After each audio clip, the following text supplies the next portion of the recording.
forgot. Guys, look, I did a thing. It's so good. Oh my gosh. It's so cool. I'm obsessed. How long did it take you to decide? Yeah, tell us everything. So I've been, despite what Patrick told me this morning, I've been thinking about getting a tattoo for a little bit. And I've like always wanted one, but I never. Oh! I thought you were giving me that look like. No. Well, also I don't know what despite what I said this morning. Well, you were like, oh, you just did it really fast, and I was like, well, you didn't. Thank you. No, I didn't. I've wanted a tattoo for a long time. From seeing the design to getting it, I don't know if that's like common. Yeah, I saw it and I was like, put that on my body now. I would think you might want to sit with that for a minute, but you seemed very confident. That's all I was saying. Do it for me. I like it. Yeah, it was like an hour and 15 minutes, maybe. That seems really fast. Yeah, it was. It was really fast, and it didn't hurt really that bad at all. Told you. Yeah. You were worried about the pain. I was like, Mama. It's needles going into your fucking body, like repetitively. Okay. No, this pain will stop whenever you want it to. You know what doesn't stop? Childbirth. Yeah. Well, it'll stop at some point. Consenting, well, it doesn't sort of really. There are complications. Consenting to pain makes it so much easier to handle. And that's kink, baby. I was gonna ease into that. I don't like. I'm not getting into it. Pat's gonna yell at me again. I didn't do any yelling. I did. We did hit a point where I asked for some conversations to be moved to the Discord. It seemed better for more encrypted conversations. Oh yeah, we are recording this. Whoops. No one sees it. It barely works for me. But with that, here we are, session 21 aboard the Ethereal Ark, and lo and behold, we've got perhaps a direction, I don't want to say purpose, but a goal now. A detective agency, private investigators, the Ethereal Agency. What you'll investigate, who you'll do it for, and where that will happen. All details yet to come. If the rest of your crew has any understanding of what that will mean for them, details yet to come. But a firm direction. The captain and the first mate. The world, the universe, the galaxy at least, is at your fingertips. You went to a club last session. You explored. You found some fun drinks. You found some fun dancing, some synthwave music to relax to. Started a conga line, and made the acquaintance of the manager, who seemed very let's say interested in Tenebris, and comped your drinks.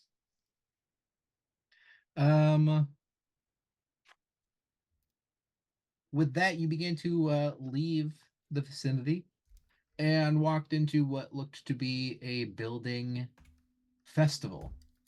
You could see a few people wearing what looked to be fake goblin ears and teeth, carrying what looked to be different carriages of sorts made up of scavenged material and junk, and a few signs proclaiming Goblin Con was occurring. You could already smell some of the meats cooking from nearby stalls. Look to be all sorts of recipes from, you can only imagine, goblin families. You do notice a few goblins themselves do seem to be in the crowds. Not a large part of the population here in Rebma, but they do make up a small mixing and seem to get their their due respect on this particular day. Trying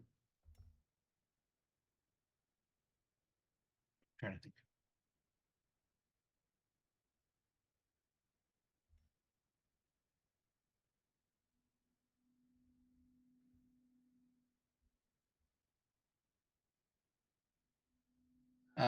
Yeah, you can see there's a bit of a crowd gathering on either side of the street. It seems like a bit of a parade might be starting in a little bit, but nothing too formal seems to have started. What would you all like to do today? It's still fairly early in the evening. You came down about 5 o'clock at night. You've been down here for just about an hour, so it's just about hitting like evening time. Levi's gonna lean over to Tenebris and be like, do you think the Goblin race likes this? It kind of feels like sensationalizing a superficial aspect of a species that's more complex than most individuals realize.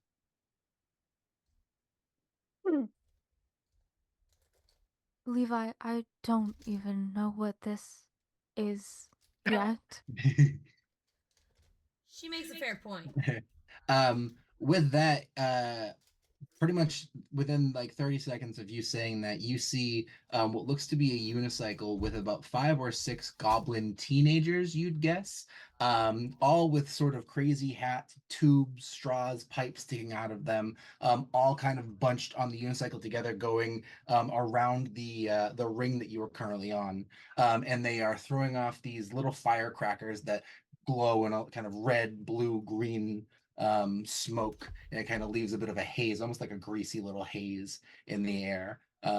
Those 5 at least seem to be enjoying themselves quite a bit. Is this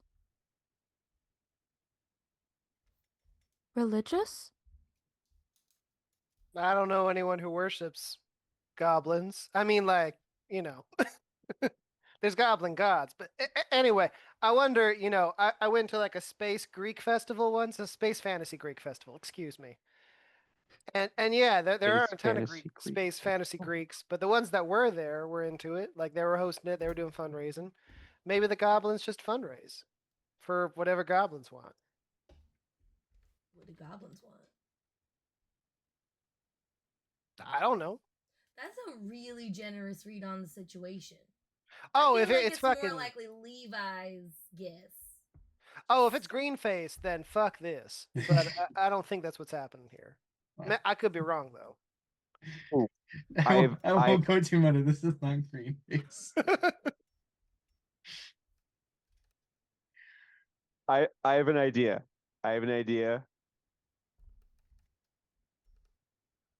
Everyone can say no. What if?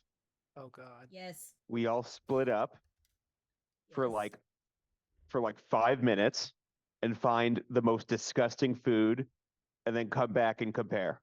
I feel like yes. Elliot? I could go for a weird snack. Oh, Elliot just wandered off to go get some food. I guess he's into it. Which means I'm in charge. Yeah, why not? I guess while we're at it, we can maybe figure out if this is fucked up in any way or just a good time. Oh, and if anyone extra says points if it's still wriggling. What? Oh, the food. Yeah. Also, if anyone says they need a mystery solved while we're at it. Yeah, we're also looking for mysteries. Magnifying glass. Oh, I wonder what you were doing there. I thought you were just like showing me your eye real close. Yeah, no. Klik probably might have brought a magnifying glass with her if we're detectives now. Yeah, I was gonna ask, where do you hide that? In my hair elastic of holding. What else do you have in there? Wouldn't you like to know? That's why I asked. The clock is ticking. Bjorn runs out looking for the grossest food he can find. Awesome. All right. If you're specifically looking for the grossest, everybody go ahead and make an investigation check for me. Oh no. It's not one. Okay. I had to get food poisoning. Oh no. What are we Nat rolling? one. Investigation? No. Wait, you got a nat one too. Elliot leaves and we Yeah. all die of food poisoning. Investigation. 14. Okay. 1, 1, 14. When did you get, Luna? 9. Okay. Not To not be the best. fair, asterisk. Jennifer says fucked off to the quietest corner she can find. It's just like gonna pick up like an eyeball out of the jar of eyes. Man, that's cheating. Yeah, you can find an You eye guys barrel. don't know. Nice and easy eye barrel. I'd say with the one Levi, you see something that looks fairly enticing. And it's you can see it actually does look to be an older goblin woman is standing at a cart. She's standing up on a stool, and there's this little bowl in front of her, and you can see there's something spinning around really fast in it. She's got a stick, and she can see you kind of looking around. She goes, "Oh, you! I got you! Come on over here! Oh yeah, I got just what you need." And she's Drugs? going, no, food! I got good food. What's your favorite color? I don't have one. Green, good. And she grabs this this pouch next to her, and it seems to have this green powder in it. And she pours about a quarter of the bag into it, and pours it a little bit more, and puts it down. And you can see it starts spinning up, and this dust kind of starts flying up. She goes, "You got any big allergies? Don't tell me." And she reaches in, she grabs this little squeeze bottle of this like orangey syrup. She goes, no, really. Anything bad? Bullshit. All right, no bullshit. This will make it tongue numb though. And she squirts it in. And we'll take her stick and start spinning up, and you can see this greenish orangey powder starts like spinning around. She's making some cotton candy. And as she finishes it up, she'll go, all right, there's your nettle corn tangle. She'll exchange whatever coin she needs for it. Sorry, what was that called? A nettle corn tangle. Okay. And she'll go, all right, enjoy. Don't worry if it's a little tingling for a little bit. That goes away. Probably I prefer tingly. Thanks for the tingle. Nope. Candy. Absolutely, happy Goblin Con. And go ahead and do you eat it? I will eat it, but I will leave enough so that I can actually show my friends what I purchased. Awesome. Go ahead and make a con save. Gemini, we're gonna die. No. Natural 20. Damn.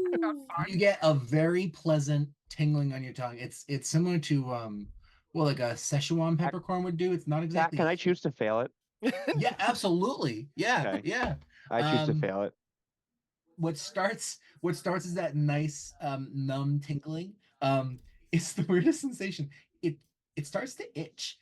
And as you kind of start to scratch it, every time you like you're able to scratch that itch perfectly, it sends the strangest little jolt through your whole body. Like it's not anything strong, it's not hurting you, but every time it's like oh. But then you get that itch again. It's like, and you kind of scratch it with your teeth. Oh.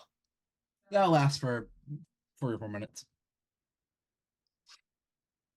Levi is remarkably horny. Like hornier than usual? Never mind. I'm not going to finish that sentence.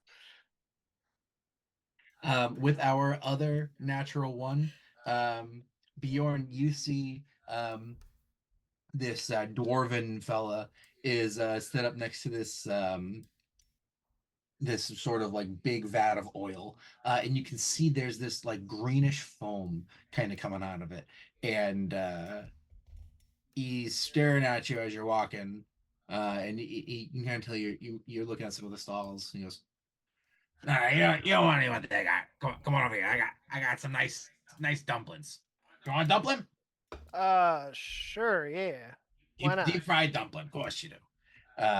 And he'll go and grab these tongs and dip them into this oil, and you can see as he does, it's like as you get closer, it's not just like kind of like a green foam. The oil itself is like this glowing green, and he pulls out this sort of ball looking doughy thing, and I'll plop it down and go, "You want cheese on that?" Yeah, I should have asked. This is vegetarian, right? Oh, I didn't even think. No, this is not vegetarian. Oh wait, I don't have to eat it. I'm bringing it to a friend. That's fine. Okay, no, it is. There are meats in here. I will not specify which, but they're not human. No humans. No humanoids. Okay, so That's no, bad. All animal meat. non-sentience. Gotcha. Yeah, but it's a grab bag. Okay. While I have you here, Bjorn will just like lightly poke at this dumpling, like with his finger, just like. Meh, meh. What the hell's Goblin Con? Goblin Con. Oh, this is a festival celebrating the goblin folks who live here in the lower rings, and for a day adopting the ways of their society for us to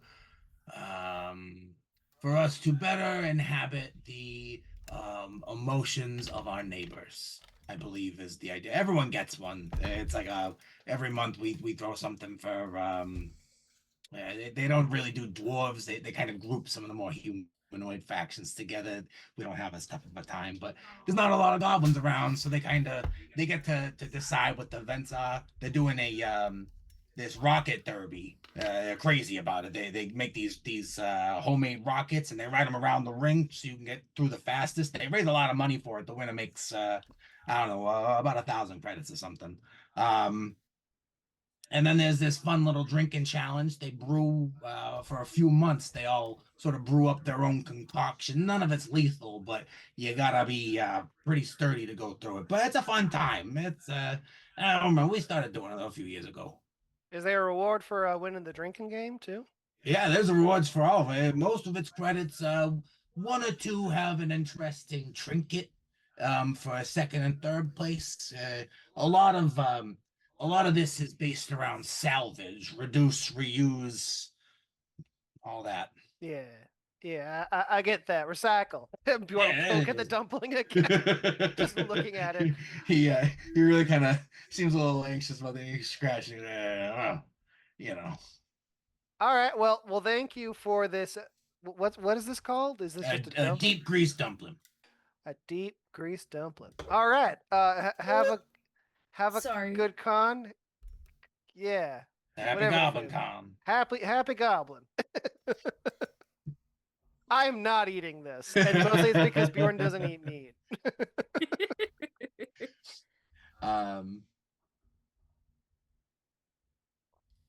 You got a That's 9. It. That wins. Tenebris, you got a 9? Yeah. All right.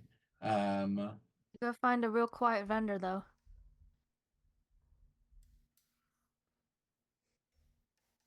You know all those quiet goblins. No, I don't, which is the best part. So yeah, you said you're going to go off into a quiet corner? Yeah.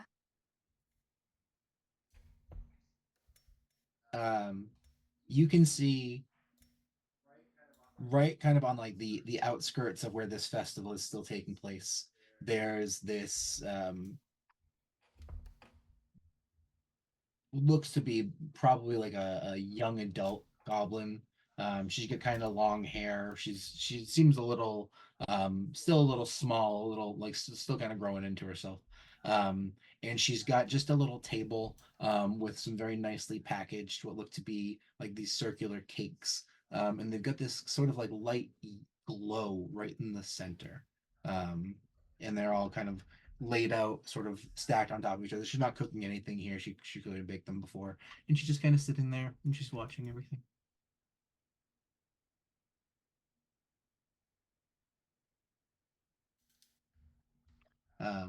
But if you have no interest in that, there's probably no other quiet stalls. There are a few others that have not too many people around. They're still getting set up.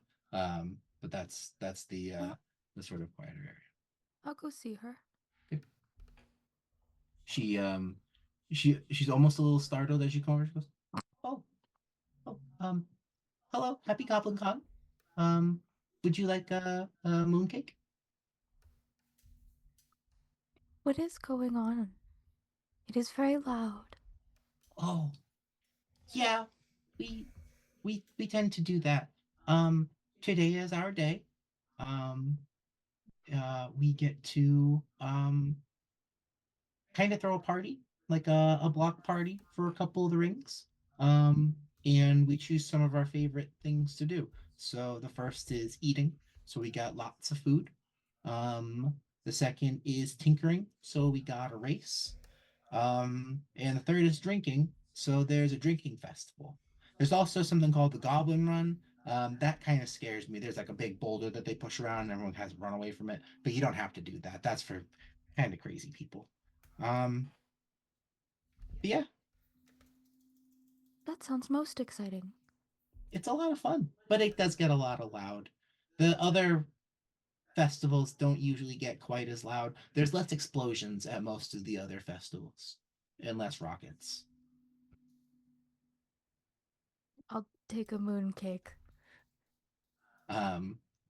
So just for you to be aware of, if you warm it up just a little bit before you eat it, it's much more likely to be a calming experience. If it's colder, if you chill it, it can be pleasant for some, but that tends to be more of a psychedelic experience.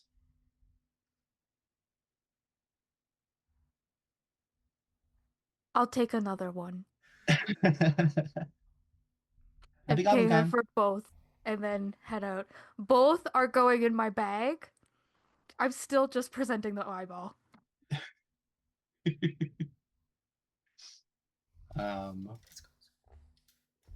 Awesome. And what do you remember what you rolled, Klik?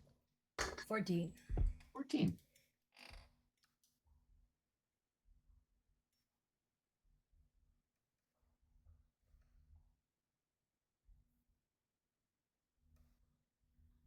You see there's a few stalls. You probably walk past the deep grease dumplings. They don't look great. There's this one place that looks really good actually. There's these like what seem to be like dough pouches, and you can smell the spices and everything coming from it. But as you go over, you can see there's a gentleman that bites into his too quickly, and it actually fully explodes in his face. And the goblin that sold it to him is cracking up. Seems to be the intention of some of these. You can see steam bag puffers are the name of the good there. And it seems probably best to not get that. That was great though. You see two fairly good options. One probably better if you're looking to bring back the grossest thing. It looks like a glowing blue worm that is coiled up on a skewer. It doesn't necessarily look like they're all not still wriggling a little bit. And the second one looks to be this little fruit tart with some very almost neon looking colors. The vendor's this older human woman, and she'll tell you that it's made with some fermented undersea fruit. Oh, I want that. Right. I want that. I'm gonna lose. It's fine. But I'm gonna win too. Pop-Tarts. Give me some undersea Pop-Tarts. As you grab one, it screams. You There you it guys is. all collect your goblin foods. You've got your nettle corn tangles, your deep grease dumplings, your eyeball, and your fizzle fruit tart. Um, any thoughts on the particular winner of those gross abominations? Can we roll for it? Sure. I Yeah, feel like roll a disgust roll. A d20 for disgusting. okay, I will roll a d20 for disgusting. I feel like Tenebris Wait, is is it high voting or for low? Bjorn. What'd you say, Denver? I feel like Tenebris is voting for Bjorn simply just for the way that he's like poking at it. I just can't stop. It's almost I'm almost concerned it's some sort of hypnotic thing because each poke it moves differently, and no food should move like this. My apologies to all Goblin Con, but I'm not really sure this is Goblin food. How am I getting hornier from watching this? No, that one does make sense. It really doesn't take much for you, does it? Bjorn, look at me, Bjorn. I need you to perform a series of sexual acts for me, okay? The order of which is going to surprise you. I want to be clear, nothing's going in your mouth until you wash it out considerably. Wait, maybe this is like a thing where if you eat this, it'll balance out what the fuck's wrong with you. Yeah, that one. Quick, put this in your mouth. Okay. You get this crispy, chewy, a little too dense, cheesy, not too bad spice ball. It's unclear what the oil that it was being cooked in is, and it definitely has an aftertaste. You do. I don't know if you require it. You heal 2 points of damage. I will say that realistically can cure the negative effects that you are feeling if you want them to. I won't take it away from you if you're enjoying it. You do have more of it. I suppose it will heal it. You have more if you choose to eat more. Yeah. But I also need you to make a Constitution saving throw. Levi's a little sad that it's gone. I'm not telling him where to get more. But maybe he'll make a new friend. Con save, Pat? Yeah. 21. What the fuck? Okay, you are not poisoned from this. All right. Do you try the eyeball or the fizzle fruit tart? Oh, I did not realize we had to share. You don't have to. You're more than I welcome am to. not. Yeah, I'm not either. Fuck that. I want this. Yeah, I want more meant. Are you all eat it? Like, is anyone eating them? So you eat your fizzle fruit tart? Mine's not gross. It's good. Yeah. All right. I want it. Yeah, it's only screamed once or twice since you've brought it back. And it's not a scared scream. It's just sort of like an out of the blue, like Oh, it's kind of it's you're almost so like cute, you little like tar. like because of the way the fruits have fermented, some of them like there's some that it's almost like they're bubbling a little bit and fizzing, and you hear like a pop, and then one will just kind of go. Oh, you poor thing. You're gonna be okay. Oh. Um, it is really good. The flavors are they're very bright. They're exotic. You're not sure exactly what a fizzle fruit might be, but the woman did say that they were an undersea fruit. You do, however, feel a hiccup coming upon you, and as this little purple spark kind of will fizzle out, and for the next hour you will have hiccups and just have little magical sparks come out of various colors. That's fun. Mine's great. I lost. Oh no. Ow. Can you go ahead, Lunar. No, you go, because I won't forget. Okay. This might be a very weird question, but Klik, whenever you shit that out, can I watch?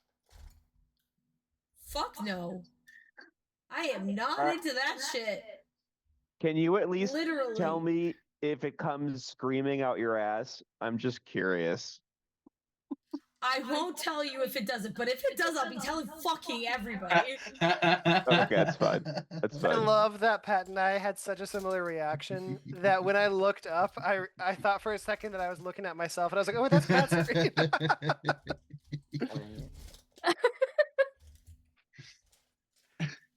Glad I bring out that reaction.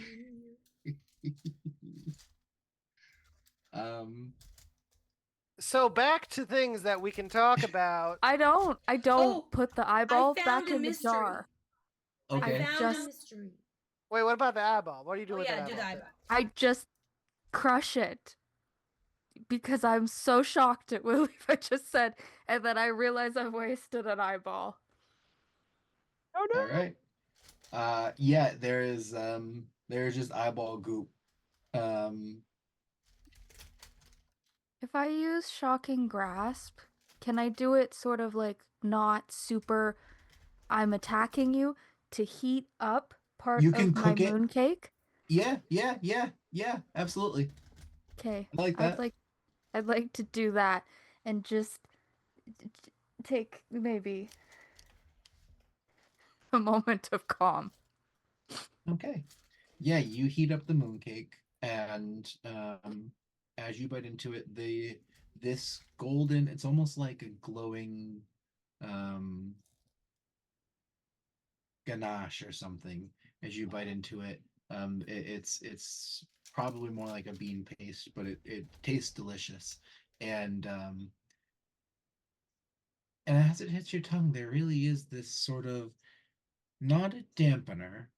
You aren't not feeling things, but there is just this wave of calmness that you feel kind of flow from your tongue through your mouth, down your body, into your limbs. And with one breath out, the everything of this city, of this planet, of these people, the noise, the explosions, calms for a bit.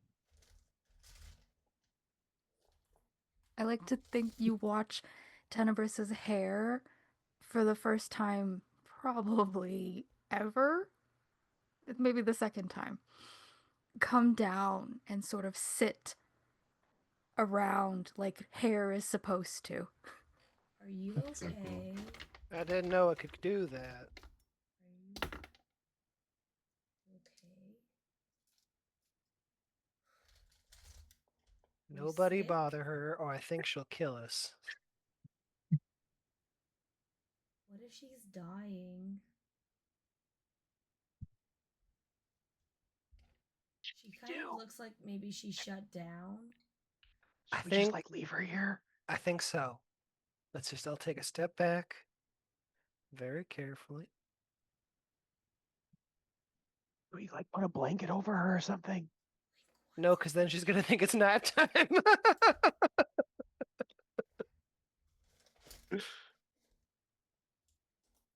I am fine.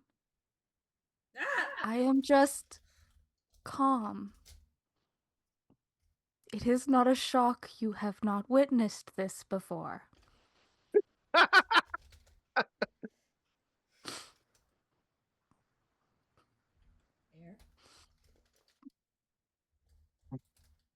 Were you not calm before?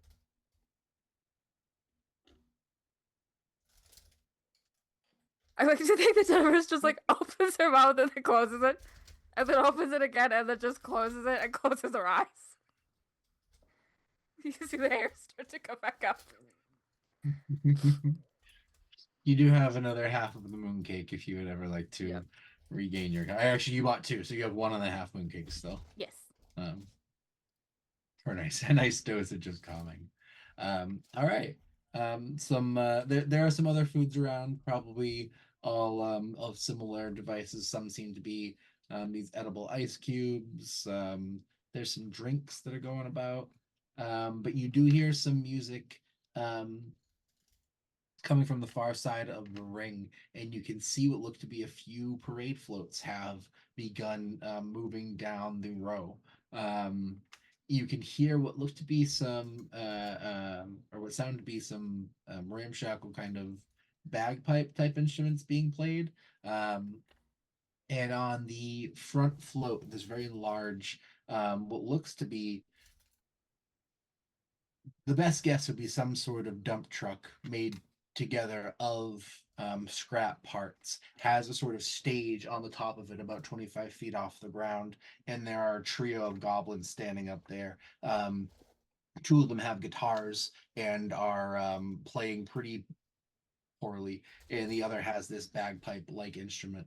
And they are making quite a ruckus as their parade float moves down the aisle, signaling the start of Goblin Con. You can see there's a Tenebrous' hair sort of goes back down, and you hear her say, "Ah, the shriek flute."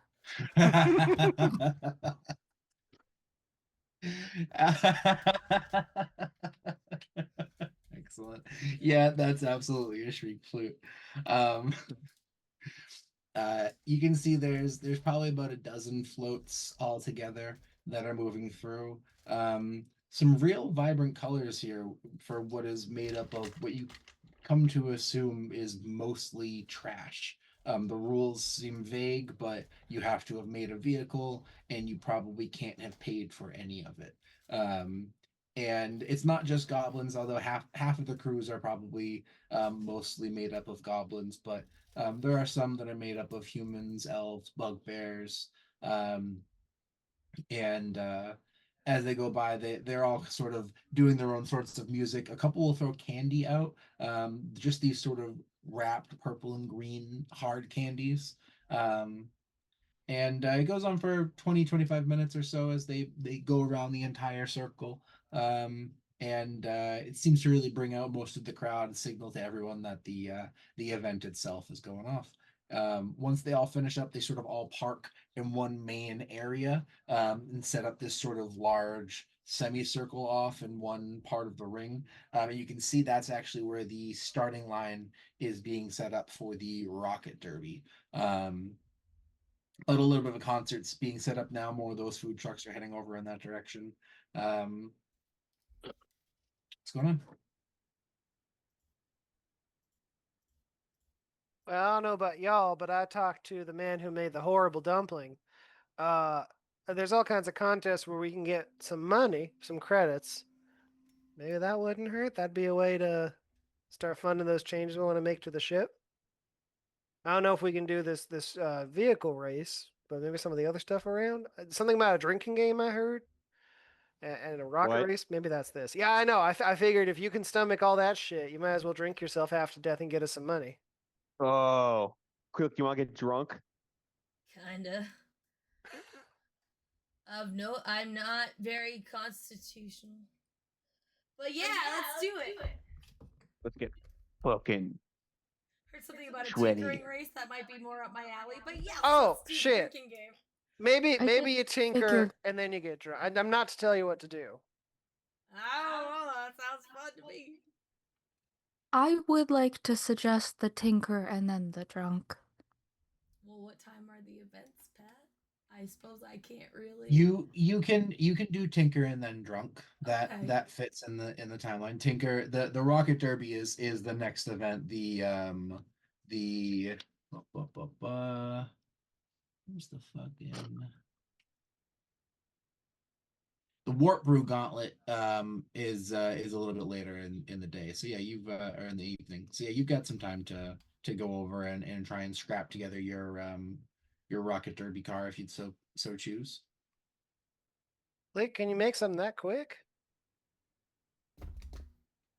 Boy. Oh boy. I just like walk away. The fuck is that? All right. You fucking said it. You read it. Pressure's on, bitches. Let's do it. Yes, right. I can't do that. Sorry, that was rude. Yes, I can do that. No, it's cool. Go right ahead. Okay. I'm gonna pat you on the head. Like, yeah, you can do this. And you get guidance. So hang on.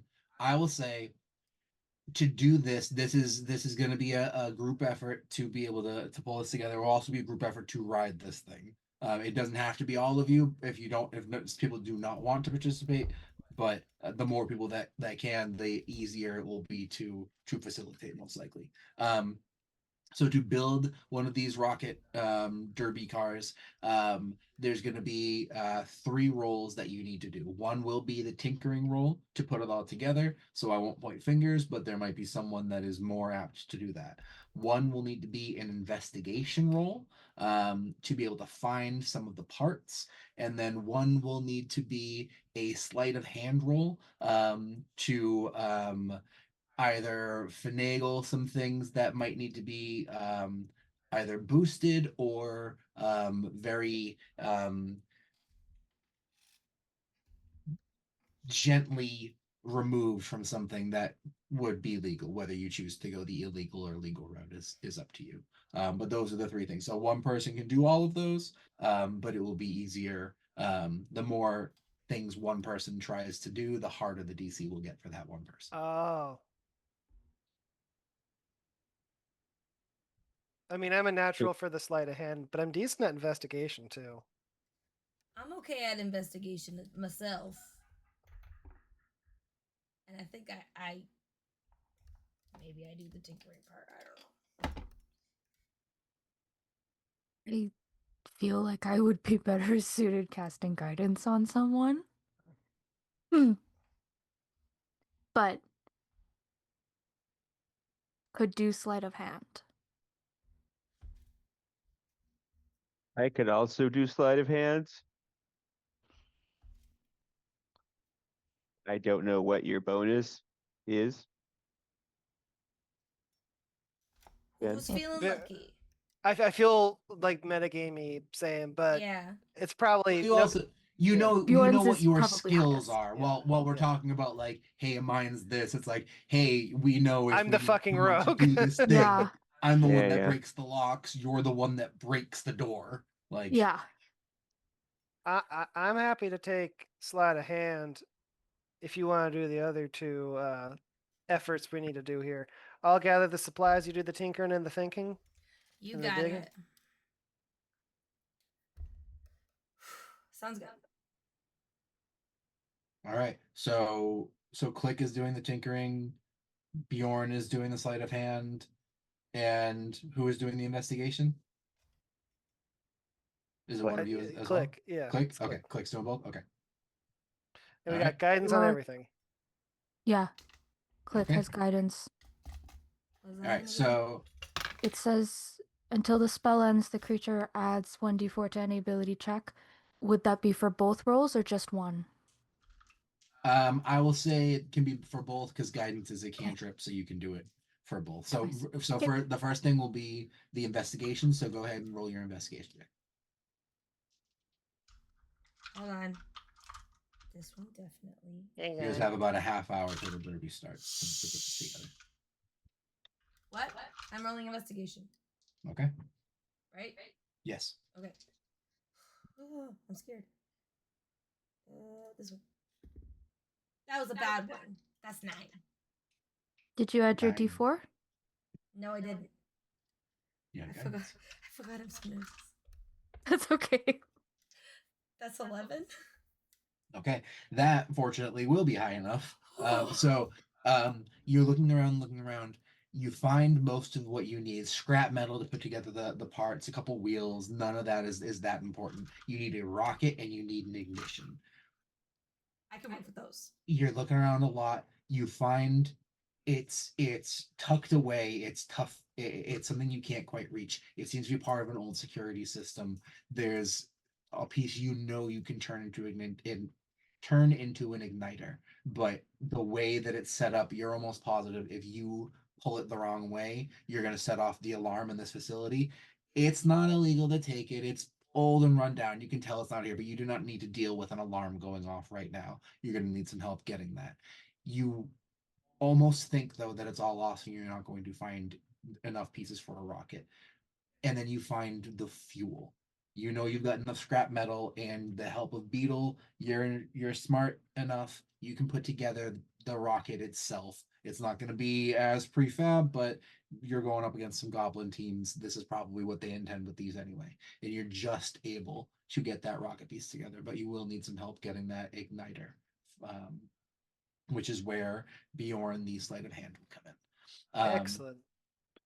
So Klik will show you to the place. It's part of the security system, and you can tell it's sort of mangled up in a few different wires, and there's a sort of series of clips that need to be held open while it's kind of pulled out, and it's really possible to get the wrong wire pulled because there's just so much tension on a few things. If you can get it right out, you can get the little igniter gadget, or it's effectively a spark plug here, but Klik knows how to manipulate it. So go ahead and make your sleight of hand check. I'm gonna roll that with my inspiration to get advantage, because why the hell not? All right, so the first roll is a non-natural 20. The second roll is a 19. So, very good. Yeah, no problems.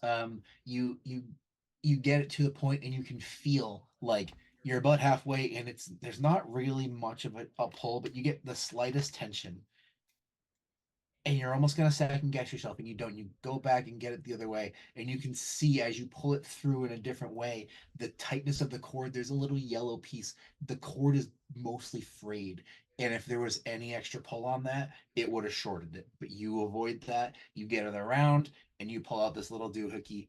You're good to go. You've got an igniter, you've got a rocket, you've got all your parts. You can put this fucker together. You've got about 15 minutes left until the derby goes, so it's going to be a tight time to get it all together.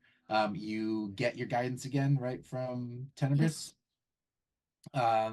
You don't have a good workshop here, but Beetle is always with you and able to kind of set up some flat spaces, get some extra welds in. Go ahead and make the tinkering check of your life.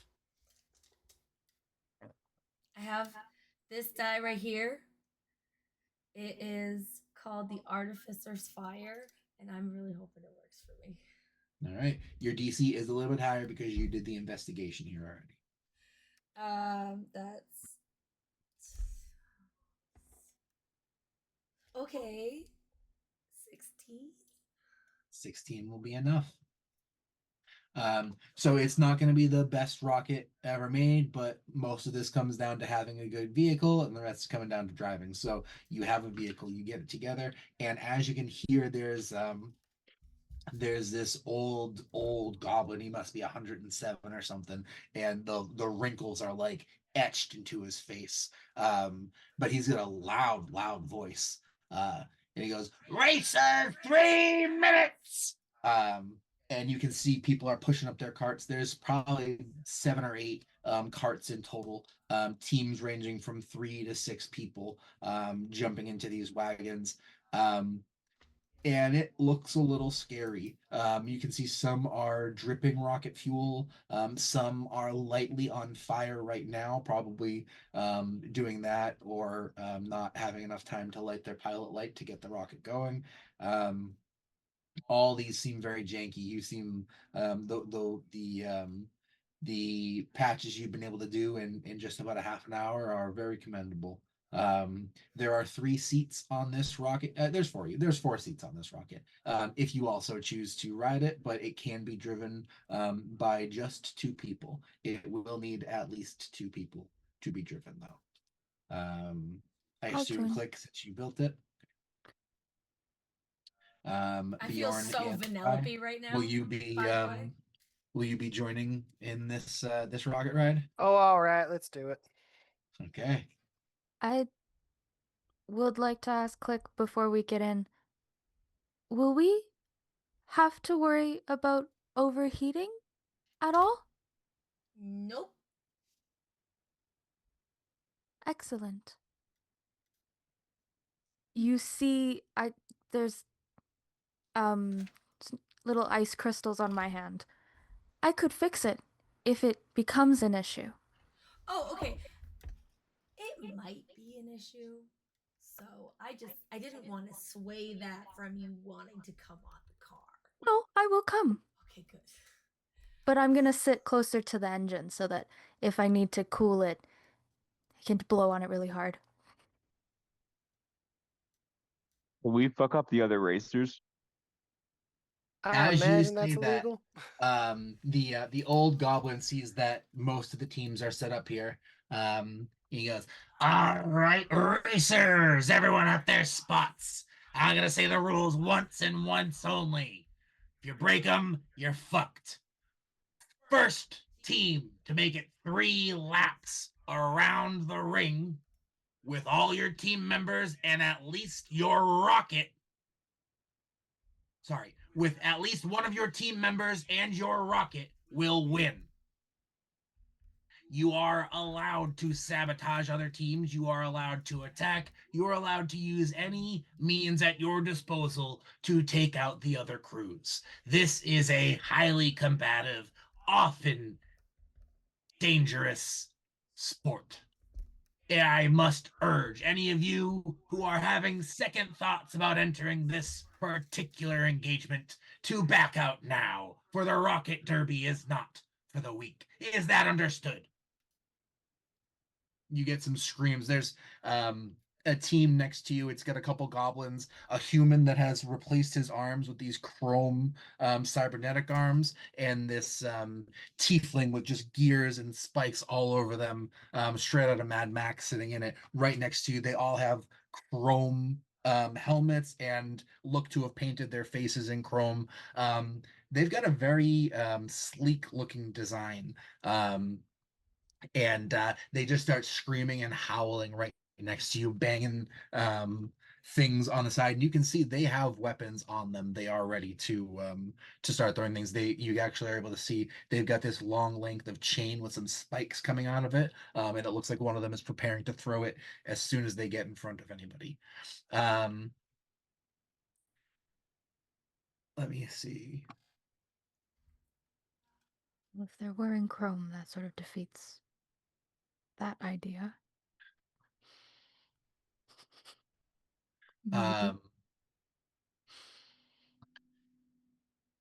He will go, we've set up an incredible course for today.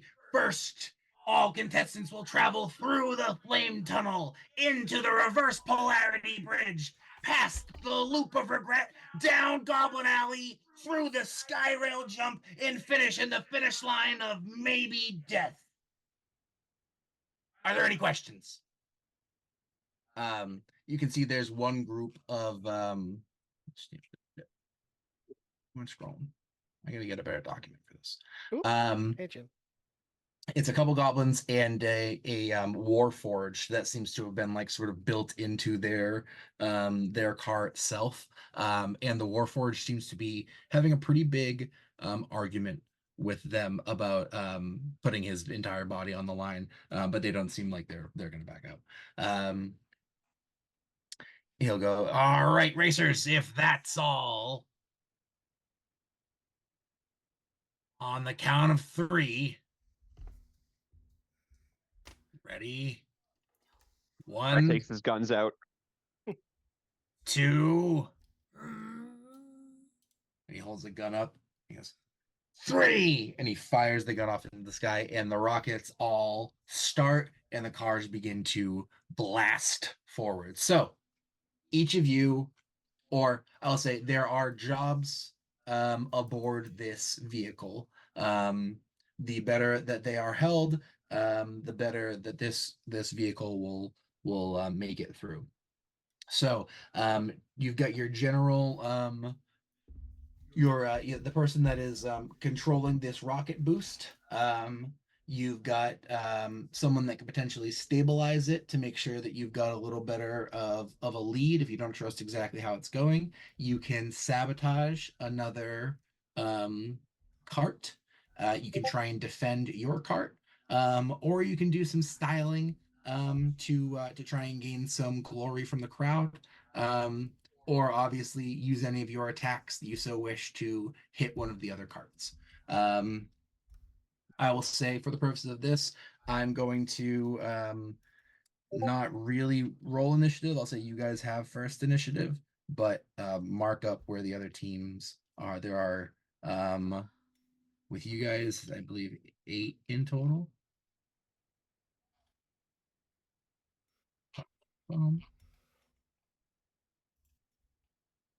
Yeah. Okay. So as you guys begin to blast off, and all the carts are mostly neck and neck right now, who would like to handle the boosting? The driving? Yeah, the driving. Okay, go ahead and roll me a dexterity check. Yeah.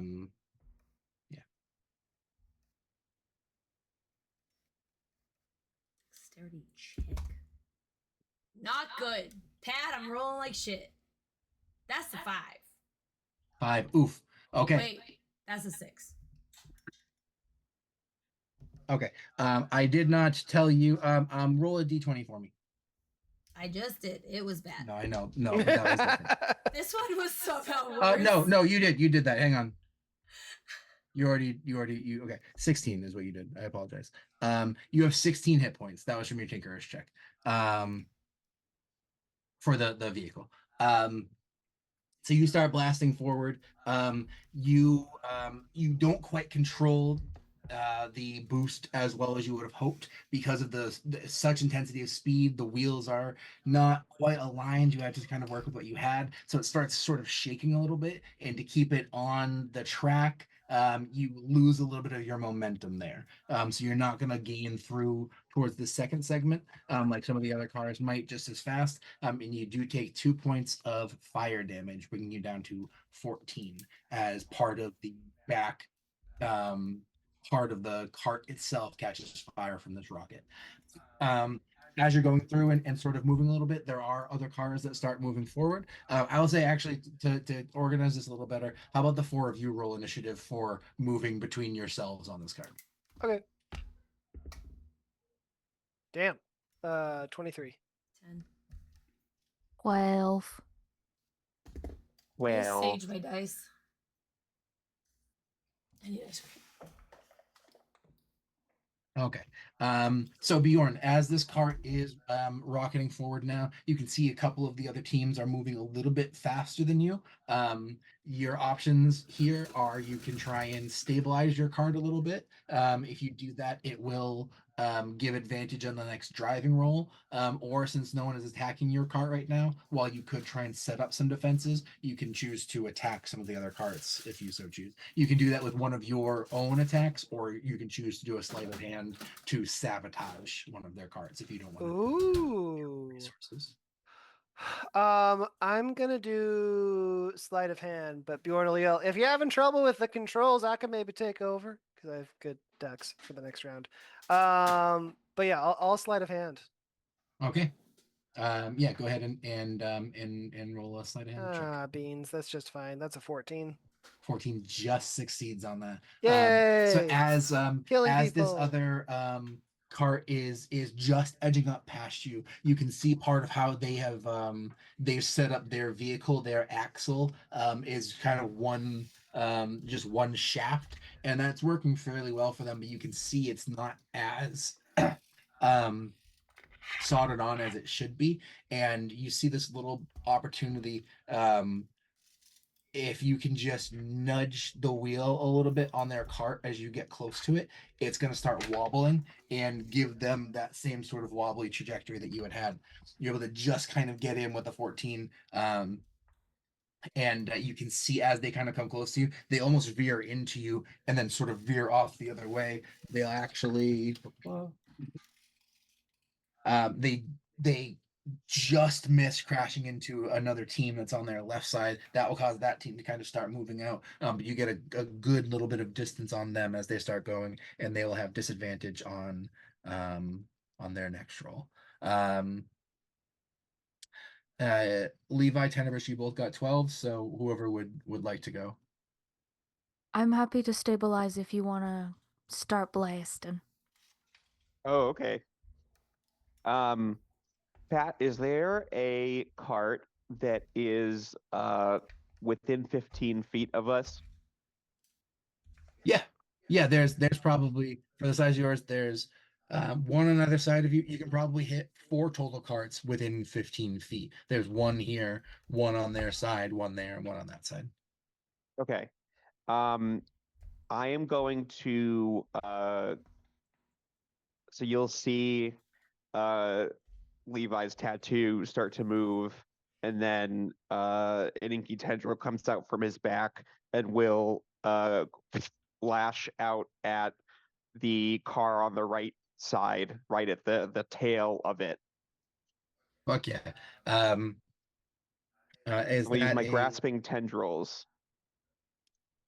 So it says a creature, but yeah, I'll allow it for the car. okay. DC 14 strength saving throw. Okay. That's a 4 + 0 for this rocket car. So you absolutely grab it. So your tendril lashes out and you grab onto the back of this rocket car. This vehicle itself, awesome. So you reach out and grab onto this car, and as you grab it, their driver is beginning to boost. So once the tendril grasps on, you feel yourself pull it a little bit, and you actually pull your own car just up a little bit more as you're sort of like skitching on the back of theirs. Does it do damage? Does 15 force damage. Fuck yeah. You rip the back of their fucking car off, and the what team is this? Fucking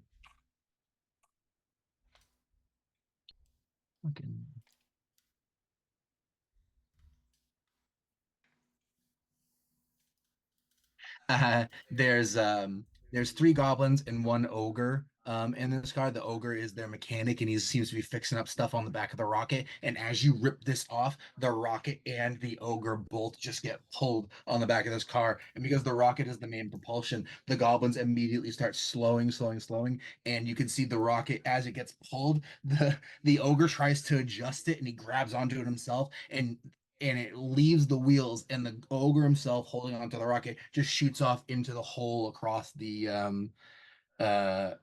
rings. And he makes it a good way. He almost like he's scared at first, and then his next thought is like, oh fuck, I'm gonna make it. And then it starts dropping, and he lands in tier 2.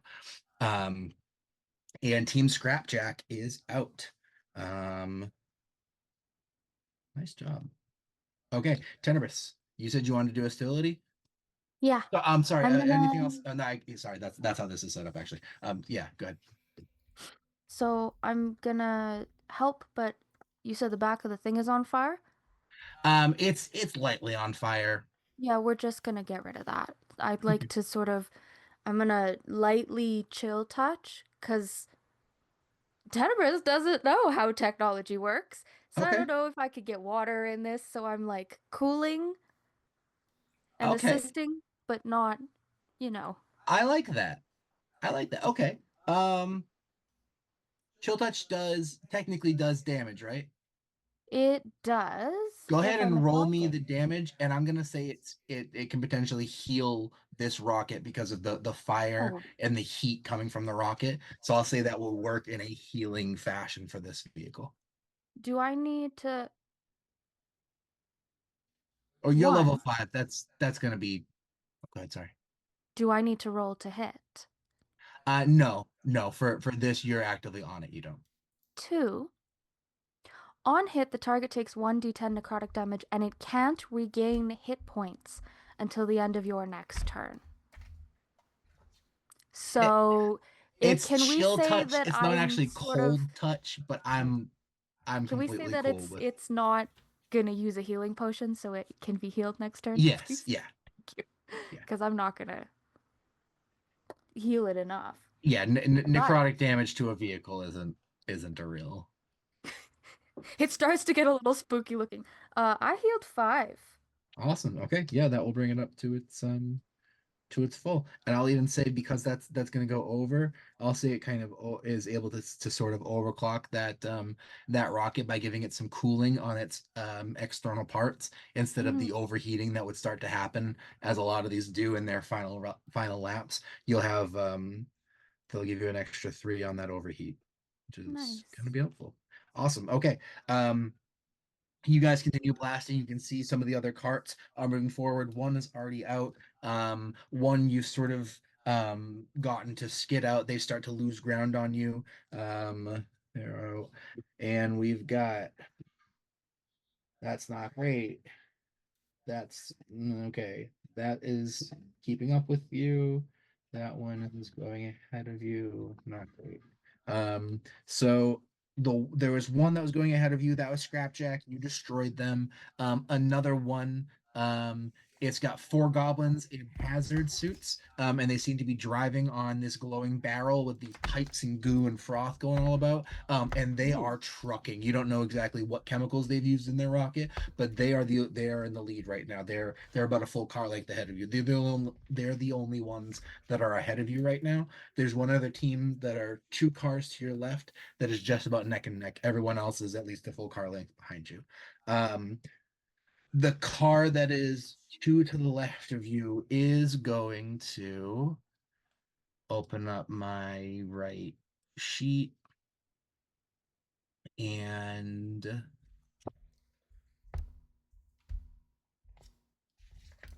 how are you guys set up on the cart? It's realistically 2 and 2. So you're in the front driving, you're in the back. I guess Levi and I are on the other side, each doing our mischief. Okay. So he's going to no, I'll just do this. I forgot that's how cars work. You see one of the gentlemen on the car to your left starts holding his hands together, and this little blue light starts flicking between his fingers, and he pulls them further apart, and the blue light kind of grows and flashes faster. And then at one point, he kind of seems to have a really good rhythm to it, and he'll open his hand, and his lightning bolt will flash out towards your car. So I need you all to make a the driver. So Klik, make a dexterity saving throw. Natural fucking 20. Woo! Damn, you don't even need your average. I fucking saved it, guys. As this lightning bolt flashes out towards you, you can see as it's growing and growing. That's a good one. It flashes out, and you're able to get just enough of a boost on your car. It's just gonna hit the tail end of you, and you can all feel this light little as it hits the frame, but it isn't able to connect with the rocket at all, or any of you. So the car itself will take 6 points of damage from that, but super reduced. And you're down to 10 HP. Well, you've got 10 HP, and you've got your overcharge. Yep. Perfect. That's the only car that's going to attack you. You can see 2 of the cars that are in back are blasting what look to be eldritch blasts back and forth, and one of the wheels actually falls off and will roll right past your car. But with that, you guys are back up. Bjorn, up at the top. What would you like to do? The car is a little bit wobbly, but it's not getting too bad yet. If you don't hit a really nice drive on this, though, it might start getting a little too unstable to make it far.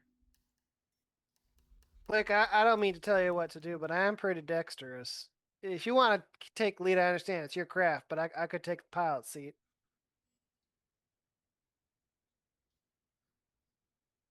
You stay the fuck back there. All right. Sorry, I had ice cream in my mouth. You're good.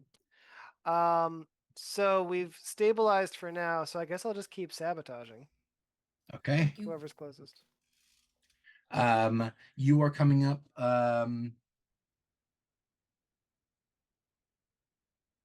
I'll say you can try to sabotage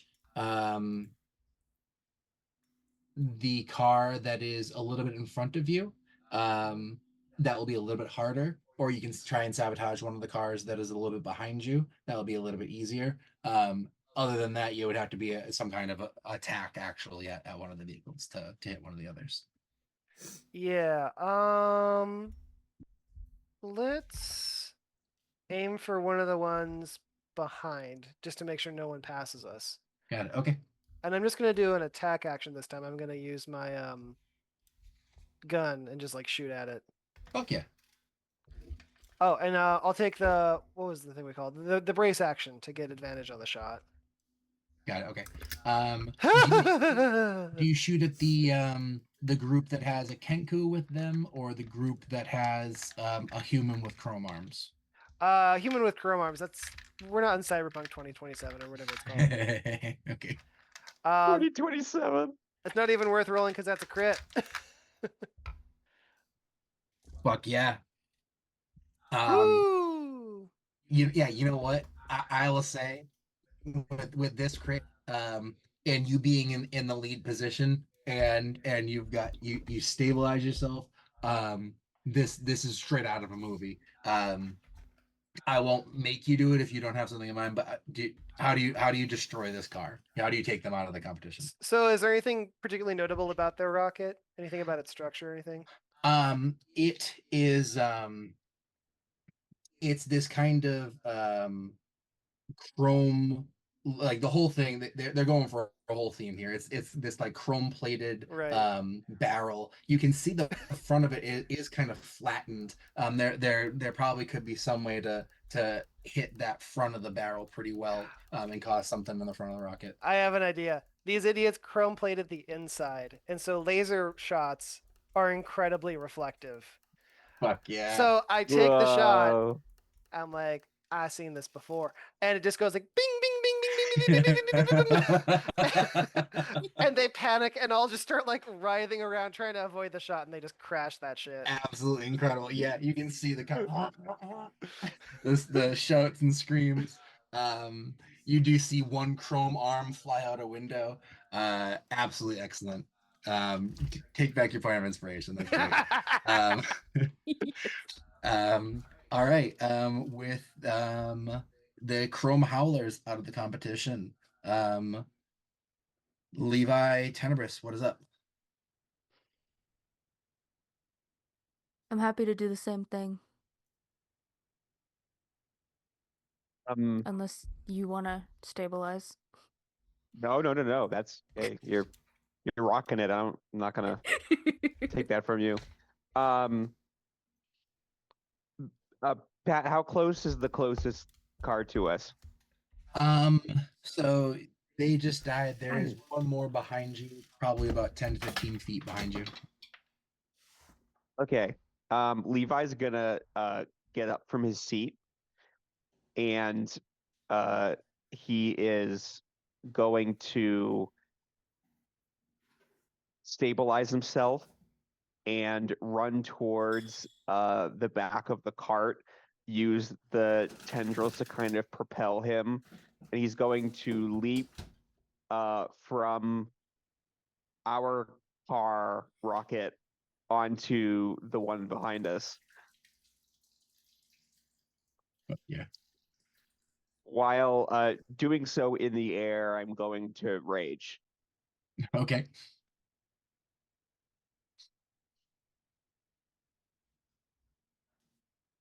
Do I need a deck save or roll or anything to?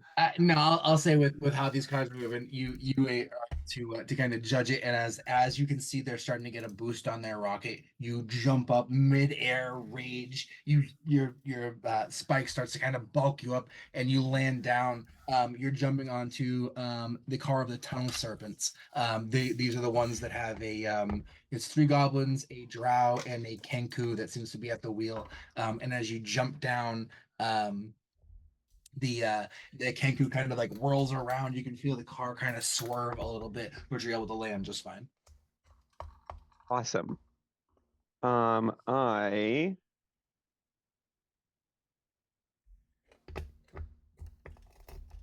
All right.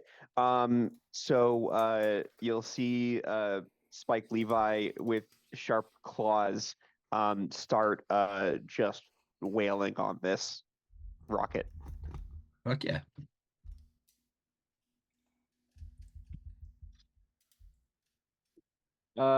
First one, 23 to hit. Yep. Yeah. Shit. 3 slashing damage. Okay. Second claw attack. 18 to hit. Yep.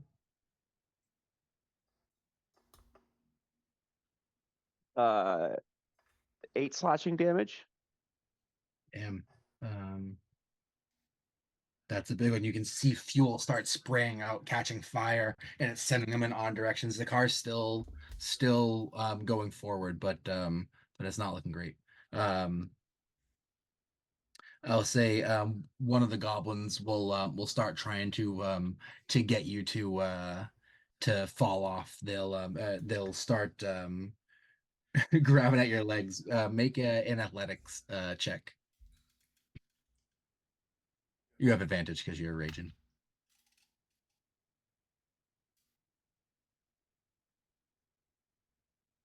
Both 9s. That is athletics. 13.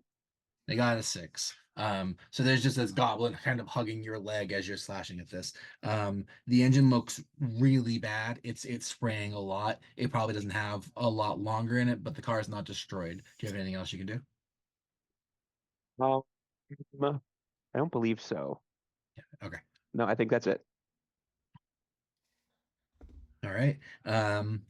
With that, Tenebris, what's to do? I'm gonna heal the car again, please. Thank you. Okay. So you wanna stabilize it?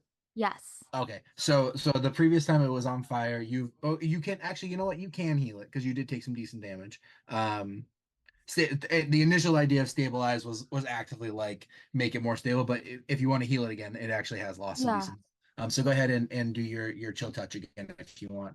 And roll that, unless you want to do something different. I'll ask Klik, do you want me to heal the car or do you want me to do something else for stabilizing?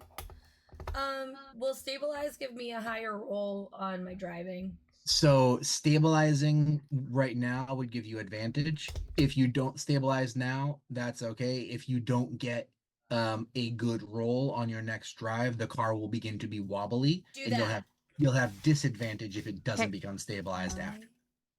My dice are all very lovely and I love them so much. I'm gonna stabilize them. Okay. So I think because of that, I don't think. Let me double check how stabilize works.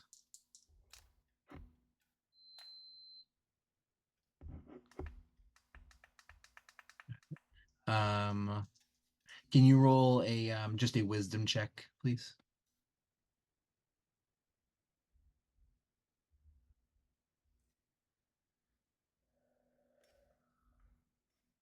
Oh, sorry, not wisdom. What is my wisdom? There it is. Sorry, what? Yeah, intelligence. Sorry, not wisdom. 3. Okay.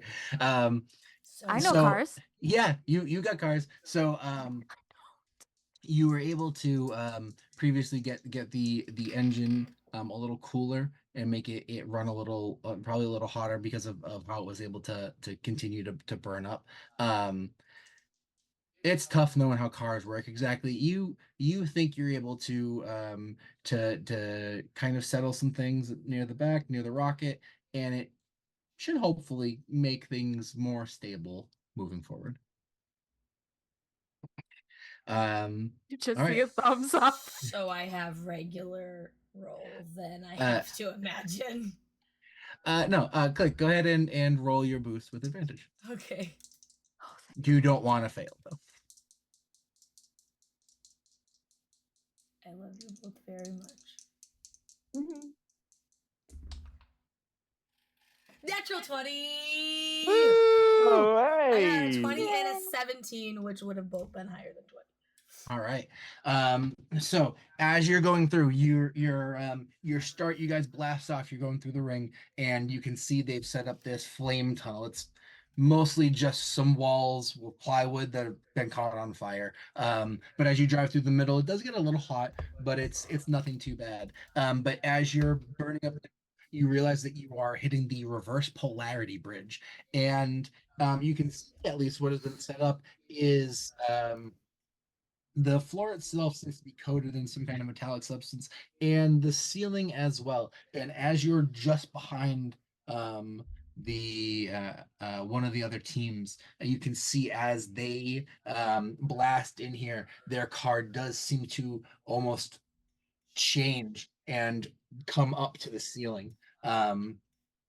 They will start to scrape and slide as they're not able to initiate their barrel roll in time. And instead of having their wheels against the top, their rocket is pushing them forward, but kind of just scraping across the top of this bridge.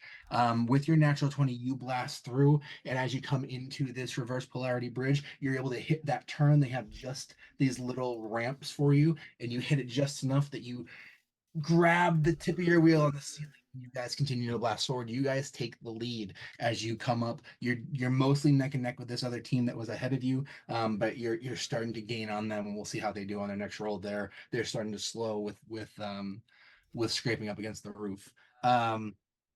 You start blasting through the reverse polarity bridge, and you actually make it up through the other side, able to once again make your turn. And as you do, you land into the loop of regret.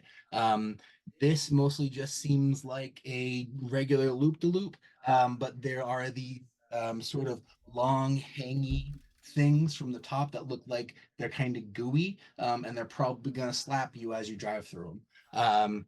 You start moving through that, and sure enough, you're moving pretty quickly, and these goopy, almost like seaweedy things just start like curtains are hanging down, just they're real goopy. They leave this sort of slimy mucus on you, on the car. Not excellent. You regret going through there. And as you do, you are heading towards Goblin Alley. With that, the other cars that are still in the game are coming through. We've got they fall further behind. They don't even make it into the loop of regret yet. They pull through. Yikes. What was their name? The team that had been ahead of you. Too many. The team that was ahead of you that hit that bridge incorrectly. The Patrick Preachers. They came up and they were going pretty well, but they hit that wall. They almost come to a full stop as they hit so much friction on that bridge. And you guys are at least a full segment ahead of any of the other teams. In fact, it's going to make it a little bit difficult for you to sabotage. You can drop some traps, or if you have some good range, you're probably 30 plus feet away from any of the other cars at this point. There will be one.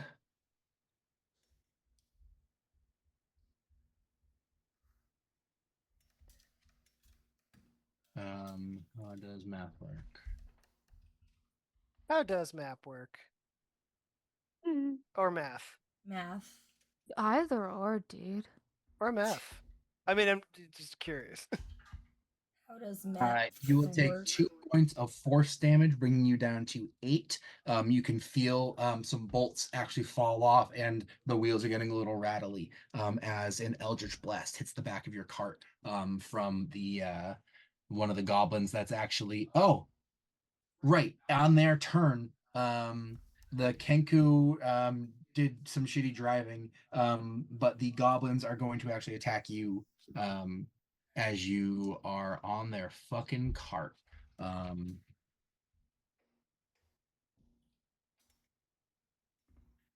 That's gonna be. Does a 20 hit you? Me? No.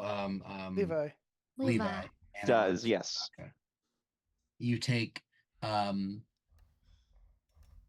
Oh no, I didn't get that.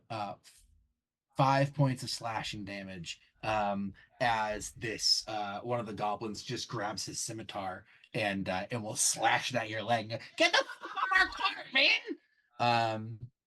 and another one will go and do the same attempt to grapple you off. Make an athletics check. They got a 12. You have advantage.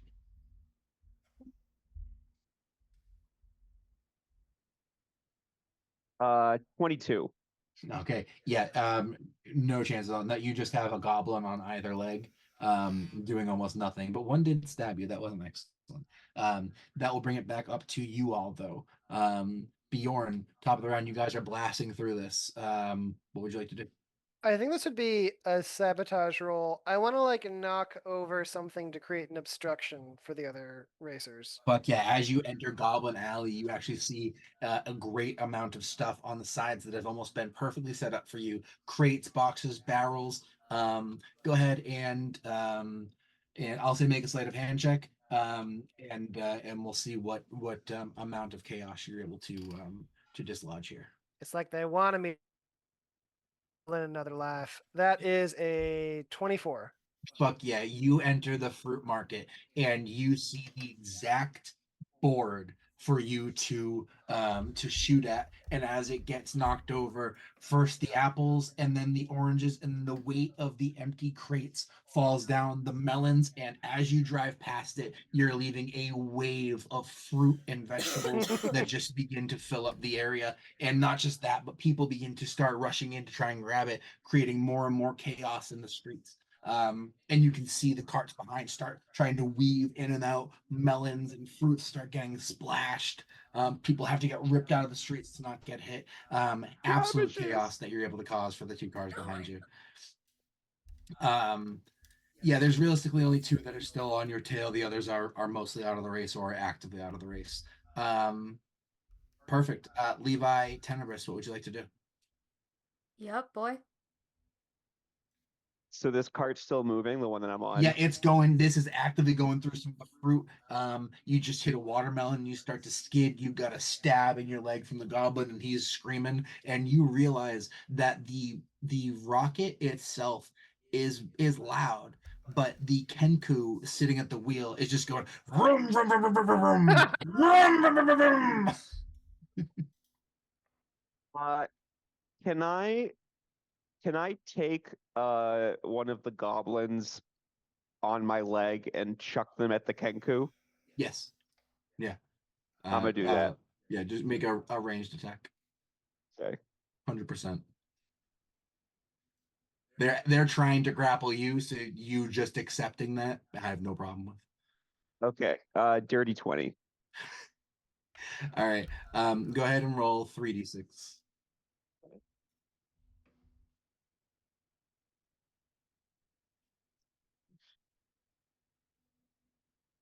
Nine. As this goblin flies in, he'll go ah, and you hear the break from vroom, vroom, vroom, to and the car itself will begin to and I actually need you to make a dexterity saving throw.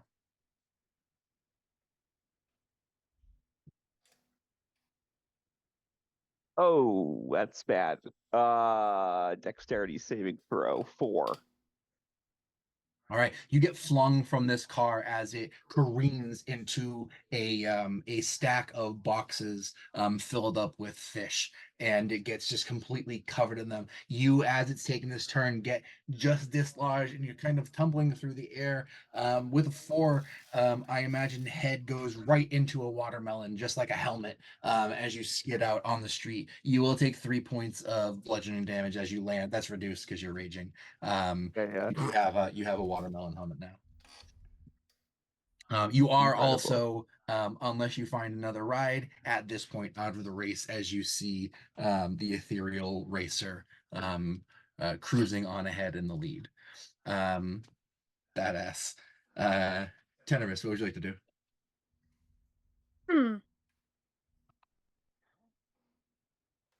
Klik.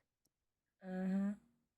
I'd like to heal the car. Is that okay? I'd like to heal the car, please. Sure. It's only 5. That's not bad at all. That will bring you up to 13. You have 16 max, so that's a pretty good heal. And yeah, you again, you're able to get just bits and pieces. You can see the back of the cart is almost melting from the heat of the rocket. It's not intended to be going this long, and you're really able to kind of make sure that the part of the cart that's holding the rocket doesn't melt off of the cart and lose the rocket. Can I like strategically cool some of the bits? You said bolts. We left bolts behind. If there's dripping, can I cool that to solidify so that yeah, absolutely. bolt holes are done? Okay. Good luck, mama. Yeah. I've already gotten 2 natural 20s, so I'm done for the year. You do have advantage now, though. I love you both very much. Okay. What is it again? Am I just rolling a natural 20? I mean, you're rolling a. It's a vehicle check, which is I'm proficient in. So I'm peanut butter. It's a dexterity with proficiency. Is a vehicle check. 22. Woo! Okay. You get another 2 segments, which will do this for you, because I realized I said it was 3 rounds, and then I said no, you have 6 segments. So you are rushing through, and as you're going through the Goblin Alley, you rush down the last couple bits of the cobblestone, and you can see this very makeshift jump has been set up at the bottom, and it seems to go completely up and over. There's a sort of waterfall feature inside the rings. It goes from ring 5 all the way down to ring 1, and here you're actively jumping over this waterfall feature in what they call the sky rail, and the cart blasts out and you jump up, and it's as if for a moment time kind of slows a little bit, and you're floating right above this waterfall, and you can see there's a crowd on the other side. People are going wild, taking pictures and all sorts. There's a crowd just down below waiting for you to land, and everyone's going crazy. And as you finish, you land down with a 22. You land perfectly. You only skid out a little bit as you come down, and you can see the last little section, the finish line of maybe death. And there are swinging axes, 3 of them in a row coming through. With your 22, as you're coming in really well, I will say make 1 dexterity saving throw, and I'll say you have advantage because of such a high boost that you're coming through here. You're moving with a lot of speed, but we'll see if you make it unscathed. You get 13 hit points. Okay. Dexterity saving throw. I love you all very much. You can survive 2, not 3. 15. Okay. You blast through, and the first axe comes through, and you hit just past that, and you can see the second one seems to be coming right at you, and you go and you get past just before it swings, and the third, as you're coming through, it's almost right in front of you. It's almost positive that you're going to run right into this one, and as you get closer and closer, it just edges out past. You miss the third axe, blast on through, and you hit the finish line. A group of goblins, humans, elves, dwarves, all sorts of folks, merfolk, lose their shit, and start to celebrate coming around. You are brought very quickly away from the rocket, as they are usually set to explode at some point. They're not built to last. There's actually a pit that is been set up for the cars to be kind of pushed in, and you're able to kind of let the rocket sort of, and it will land. There's been lots of gasoline and stuff set up there, fireworks, and that is where the last great fireworks display of Goblin Con goes off. And one by one, the cars that do make it, 4 in total, finish the entire ride, and each one in turn will explode in a shower of fireworks. However, as the winners, you are presented with a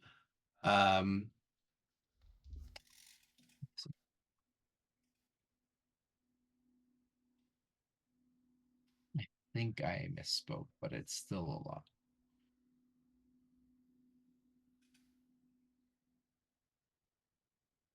I need to learn how to use one now. 500 credits for winning this race. To the ethereal rally team. Oh.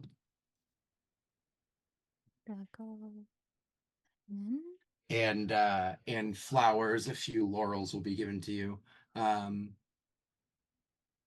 And yeah, there's a lot of celebration. The next event is in about an hour or so from now. So people are kind of settling themselves down, reminiscing about the race, trying to find the folk who were careening off or potentially harmed. Is there anything anyone would like to do or participate in prior to the next event, or do you even want to do the drinking after doing the driving? How do we celebrate with Elior? Because Ryan was wondering what Elior was doing the whole time. So to that point, actually, as you are preparing to build up your cart, Elior will kind of, this scene, while it's not a negative depiction for the goblins, is looking for something a little calmer, and wants to go shopping for some tea on some of the other levels, and break off. Sounds good. Update him that we've got 1,325 credits. 1,325, you said? Yeah, because Klik won. We all won. Klik won. Tenebris, as she gets out of the car, pukes. That was the best thing I have ever done in my life. I would like to not do that again. I want to do that again right fucking now. But I won't. That was pretty great. What's Sorry, up? I assumed you wouldn't be able to fly that well. You did a fantastic job. Well, Tenebris kind of helped me out there, so that was dope. Oh shit, by the way, Levi, are you alive back there? Oh yeah, we should go find her. I like Hello? Levi? I'm just Levi, pinging. come in, Levi. Oh, yeah, no, actually that would be, I was just gonna mentally every like 30 feet just ping, and you just everyone can hear in their head, Levi, Levi, Levi. See a now normal sized looking Levi with a giant melon on his head, and he can't get the fucker off. Oh, I like your new hat. it's so cute. You've embraced the festival. I feel like you should be able to eat your way out, no? Can you even hear us? Hello? Knock, So I should pretend it's a vagina, right? I swear to God. You're not supposed to. Would that help you? In that far? Bjorn's just gonna grab Levi around the back and summon a flaming dagger, and in a way that is both very scary and very sexy, just like slice the melon off his head. That is horrifying. Melon? Yeah, why not? I've always been a sucker for watermelon. This tastes like you. Tenebris vomits. You're welcome.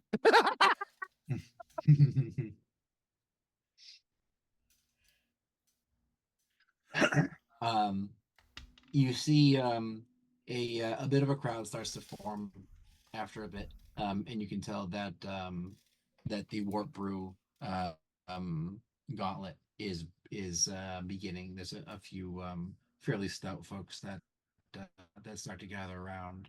Are any of you looking to participate?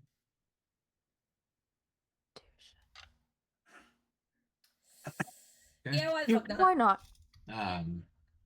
I love a good drink, but I know my own tolerance. I'll leave this to the rest of y'all. Okay. No, I don't do it. No. I will say tolerance, and I'm gonna need help after. As you get about help Klik. 15 to 20 feet away, the scent of some of these drinks becomes intoxicating in its own right. There's about a dozen people that have lined up here to participate in the gauntlet today, and you can see there are 5 barrels of differently colored brews that have been prepared. They've been lined up in order of their potency, and you have all been given a selection of shot glasses to partake, to prove that you have drank the entire thing and must keep it down without whether you begin to succumb to the effects of these strange brews or not. Any voiding will eliminate you. So the first barrel is opened up. Drinks begin to get poured, and the gentleman in charge, a bugbear in a nice suit and a bow tie, will go. All right, ladies and gentlemen, first up we have our Black Cap Screamer, a nice frothy black brew made from some nice fermented Undercity mushrooms and a little bit of Reaper Wasp venom. Should be a nice licorice-like flavor with a bit of a napalm soak. Those of you participating, go ahead and make your Constitution saving throw. See, now here's the problem. I don't like licorice. But napalm. Is it magic? No, it doesn't matter. Never mind. Well,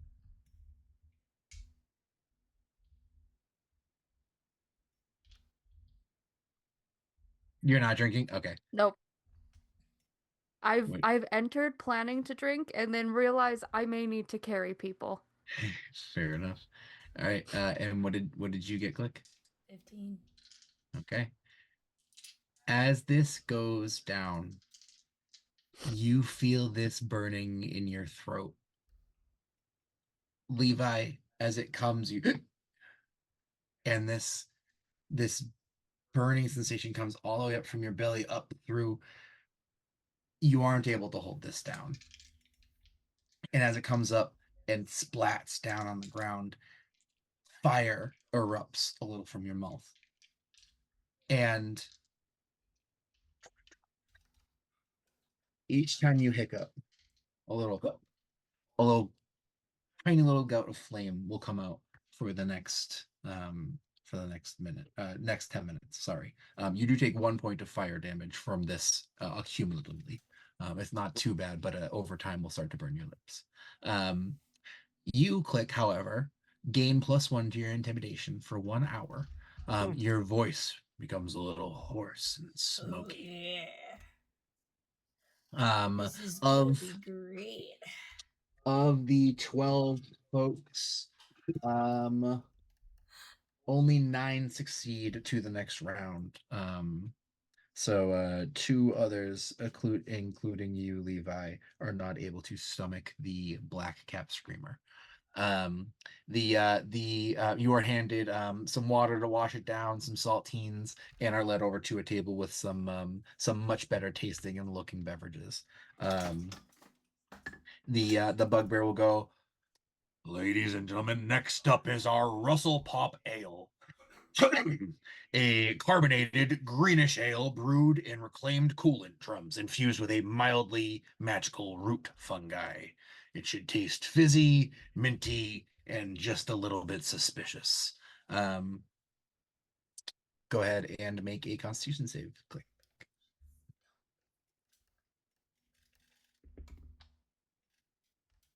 16 plus 3 is 19. Okay. Oh yeah. Sorry, it's 19. As this goes down, it's almost like a mentholy drink. You feel it seems to cool your entire insides, especially after that fiery one you just had. It's very refreshing. You gain resistance to cold for 10 minutes. You can see a few of the other folks that start getting sick. 1 are kind of shivering themselves, and 2 a pretty foul odor starts to come from them. Not the drink itself. None of these drinks smell great, but they almost smell like boiled like rags, like that scent of like it's just not great. And down to 9. Oh wow. You're down to just 5 folks, including yourself, Klik, on round number 3, as the Bugbear will announce the Void Tap Mead. This is brewed from a nectar collected in 0G, and is aged in some spell-sealed canisters. It's a dark purple. It's got a nice starlight swirl to it. You should taste honey, lavender, and a vague sense of some existential dread. Contestants, take your drinks. Tenebris would like to walk up to the mat and ask if she could just have one. I'm not participating, but can I have one? Oh, of course. He'll pour you a little. Nice. And it's all over. B6. I could run. Oof. She done me in. As this that was actually a wisdom save. I don't know if that changes it. Oh, yes, it does. Also, is this magic? I mean they're all magic. So I get. But this is a wisdom. The rest have been con. There's an int later. 15. Much better. 15 is what you needed on this one. Okay. With that, Tenebris, go ahead and roll as well. I know you're not actively participating, but just to see how you are able to. Oh, I got a 6. Don't worry. Okay. So for you, unfortunately, this vague sense of existential dread, it's a little less than vague. You will have disadvantage on your next 2 saves against fear, and you're having minor hallucinations for the next 10 minutes. What that is, they're all going to be auditory hallucinations, and it's just a very high-pitched, short laugh, like a ha ha ha ha ha ha. Next 10 minutes. Seems to be just around the corner everywhere. Every time if you ever go looking for it, it's always just around the next corner. And it's disadvantage on fear checks? Disadvantage against your next 2 fear saves, yes. And against next 2. Nice. Tenebris gets a weird look on her face, like it's sort of familiar.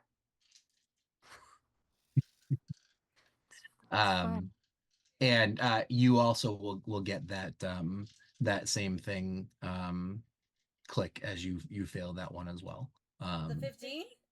Oh no, you just saved. I forgot. Sorry, you initially so you get advantage on insight checks for the next hour. Nice. 2 other folks succeeded that, so you're down to 3 people in total. As you make it to round number 4 for the Goblast number 7. Goblin moonshine cut with alchemist fire residue and a bitterberry extract, served sparkling. You should taste pain and then some fruit and then pain again. Contestants, take your drinks. What am I rolling? This is a Constitution save. Okay, damn it. I should have told you I had advantage. Ooh, okay, 18. 18 is enough. You gain 5 temporary hit points, and you glow faintly orange for 1 hour. It's a pleasant orange, though. Okay, goes with my hair. There is one gentleman next to you, a pretty heavy-set drow who has been like almost showing no emotion to these. He's really just throwing them back. He again has no problem. There is a goblin fella, real heavy-set guy, like 3 feet tall, 3 feet wide. He's been having a great time. He's shouting, talking with the whole crowd after everyone. He gets this Goblast 7 number down. All right, give me and then he has the loudest, most violent burp you have ever heard. It lasts 30 seconds and shakes the man himself.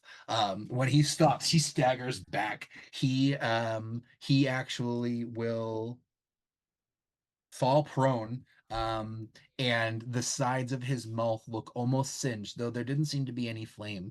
And when it's done, he'll kind of sit there for a second. There's silence in the crowd, and he'll go, "What the fuck was that?" A bunch of people will start laughing and come pick him up. Yes. Can I try to intimidate the other contestants and go, oh, that's cute? And try to be really kind of scary. Yeah. Go ahead and roll intimidation +1 because of having +1 to intimidation right now. Because of that time I take painkillers.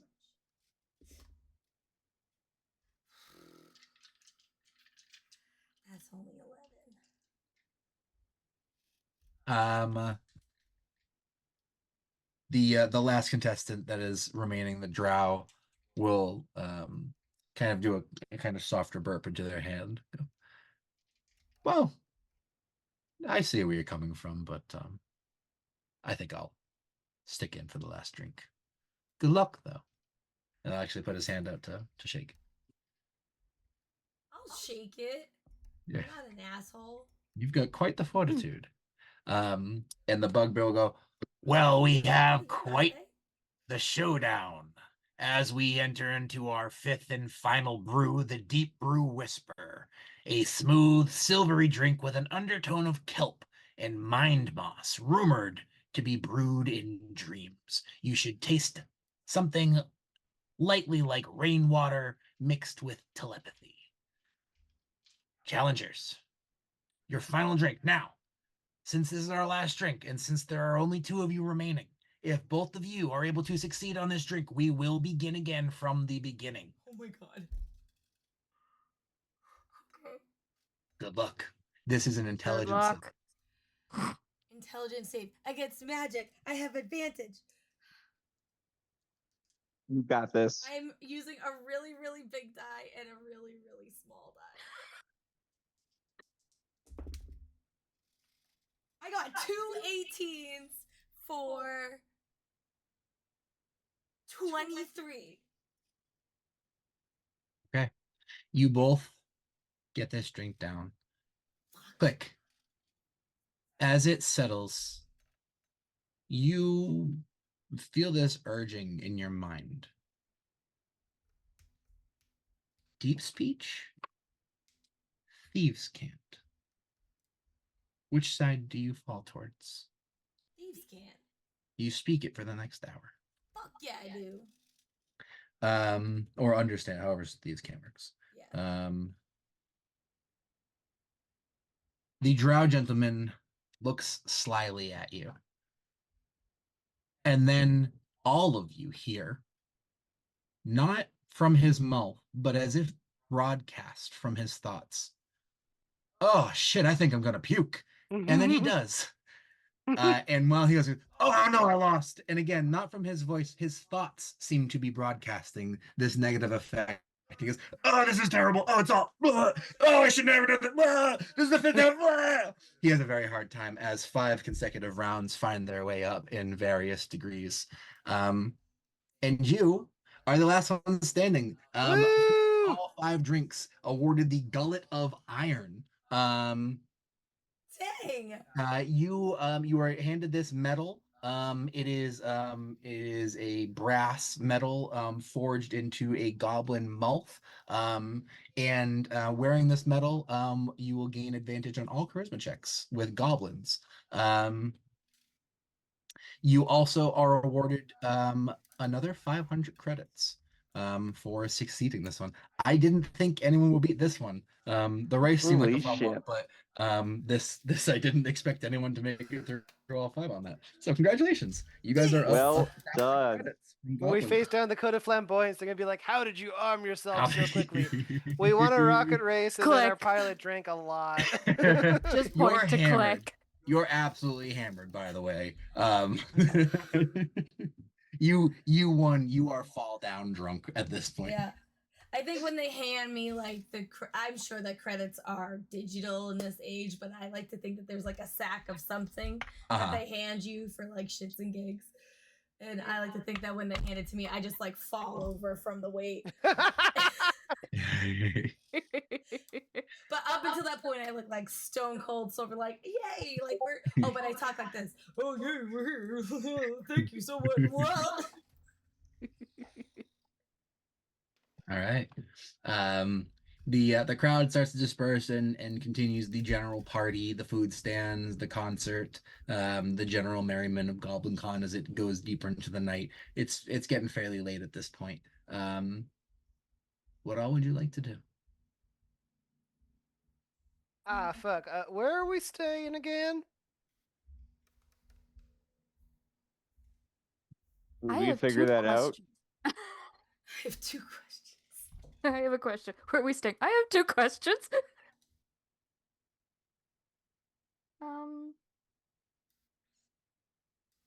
Is there an end time on my hallucinations, and is there an end time, or is it just next they just fears? last. The hallucinations just last the next 10 minutes. The fears are the next 2. Okay. Where are we staying? Let's go figure that out.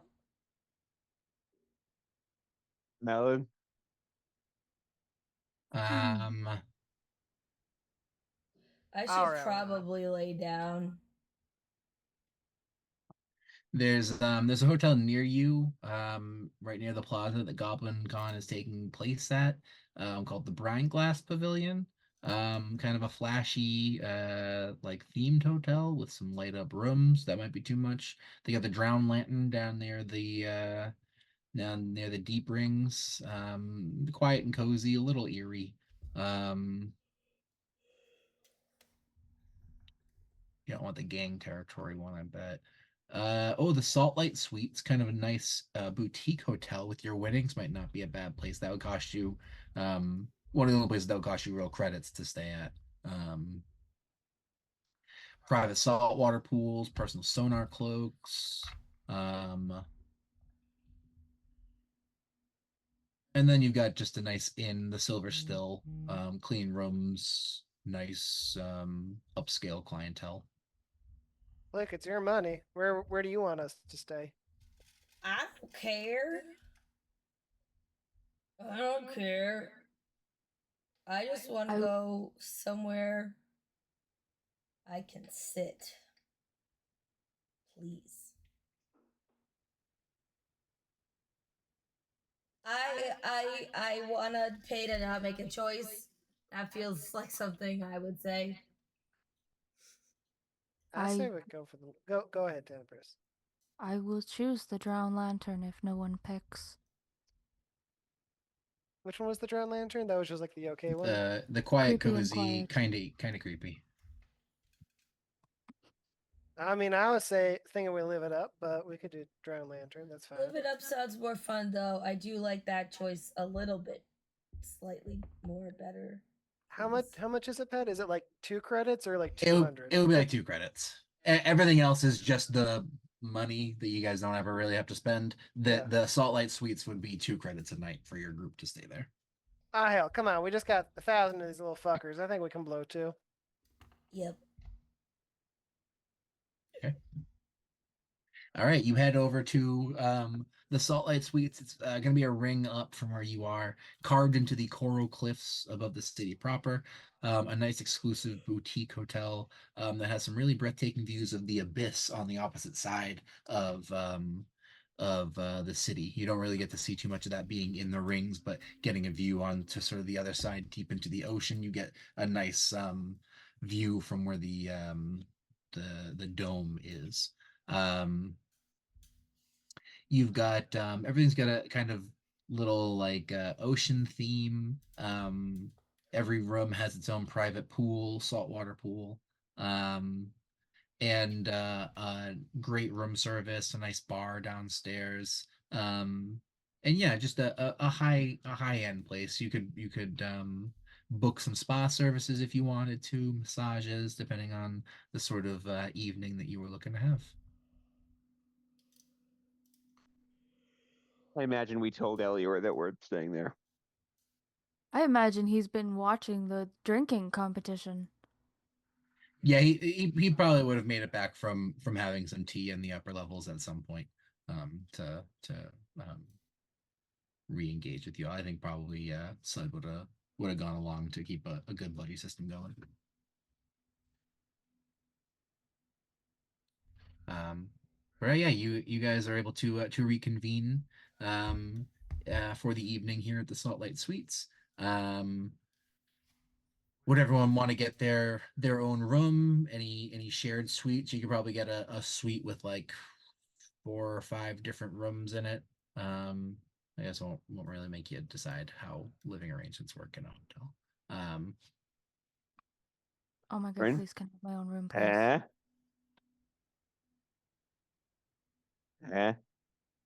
Yeah, all right. I don't think anybody wants to room with me. Just saying, it's not looking great for me right now. You are still hiccuping magical sparks and have been for the past 45 minutes. It was very flashy though for the drinking contest. All right. Anything anyone would like to do before crashing out for the night?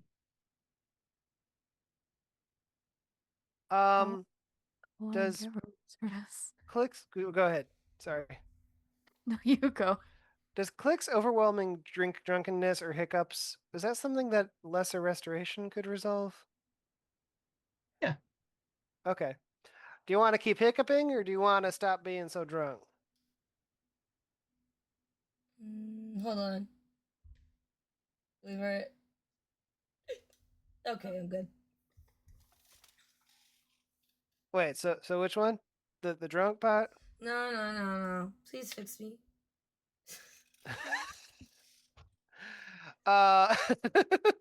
Please, will this also cure my fucking voice? I hate this. I can do one thing. Okay. So I'm just gonna sober you up and maybe that'll help you make peace with the rest of it. Okay. Once a day as an Asimir, I can cast Lesser Restoration. So I'll reach out and just kind of boop her on the forehead, and these healing fires will arc over from my touch, and you're at least no longer trashed. Oh, thanks. Appreciate it. Right. Ooh. That was a killer thing, though, huh? I forgot you got a deep voice.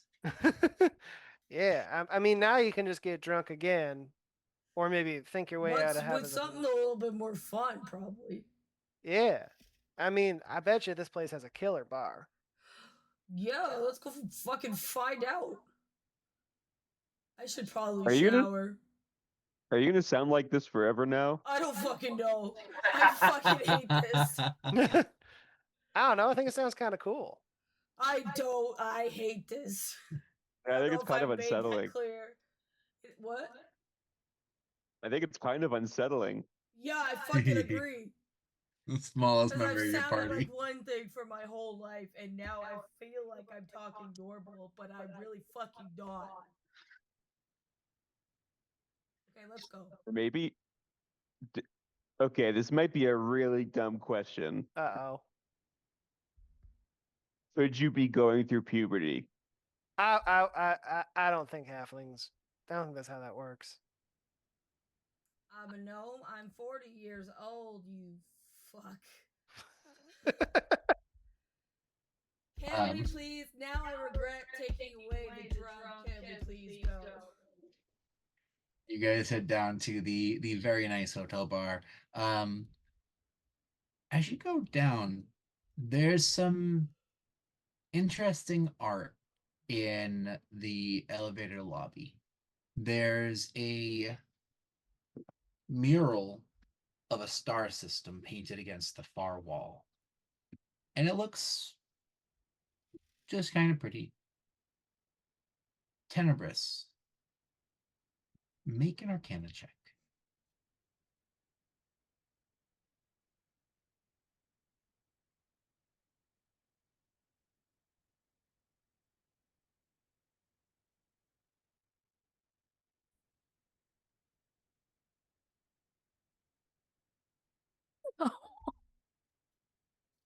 A 1. No. Good.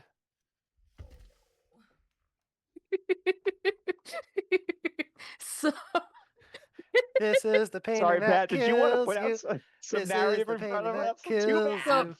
first off, It's very difficult to think with that fucker laughing. It's really difficult. That's fair. That's fair. And it's like so familiar. Like I can remember it from somewhere and I can't remember where. And it's just, Aw. oh, I'm going to punch somebody. you are so close. You're staring at this mural. Thank you. Sorry. And something you don't you know your way around. You don't necessarily have direct pictures of certain star systems, but you know the feel of them. You know what looks right. You can look at one and you understand it and how it's coming. There's something about this mural.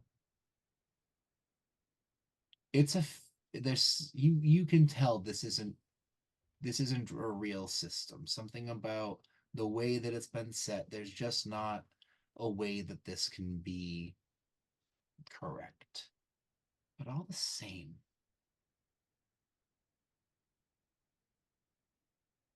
it's almost like this memory starts building itself. This outer disconnected thought of a place.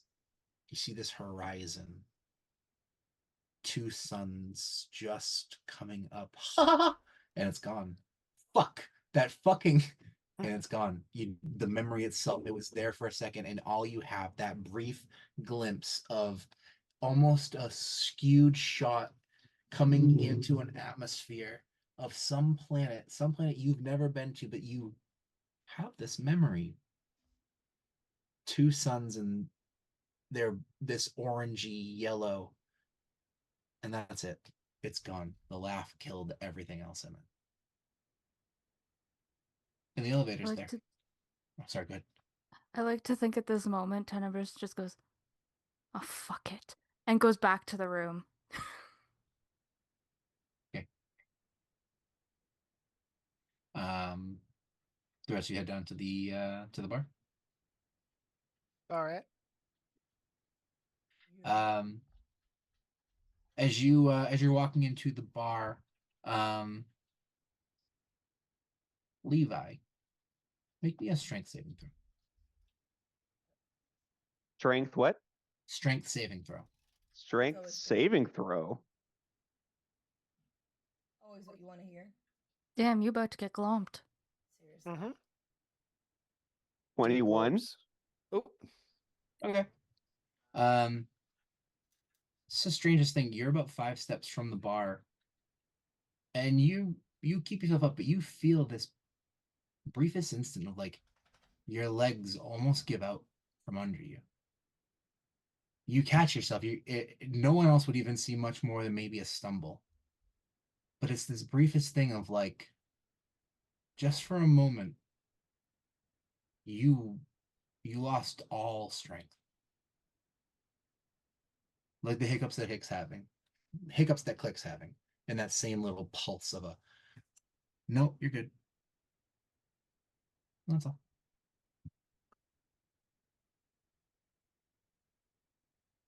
Levi's gonna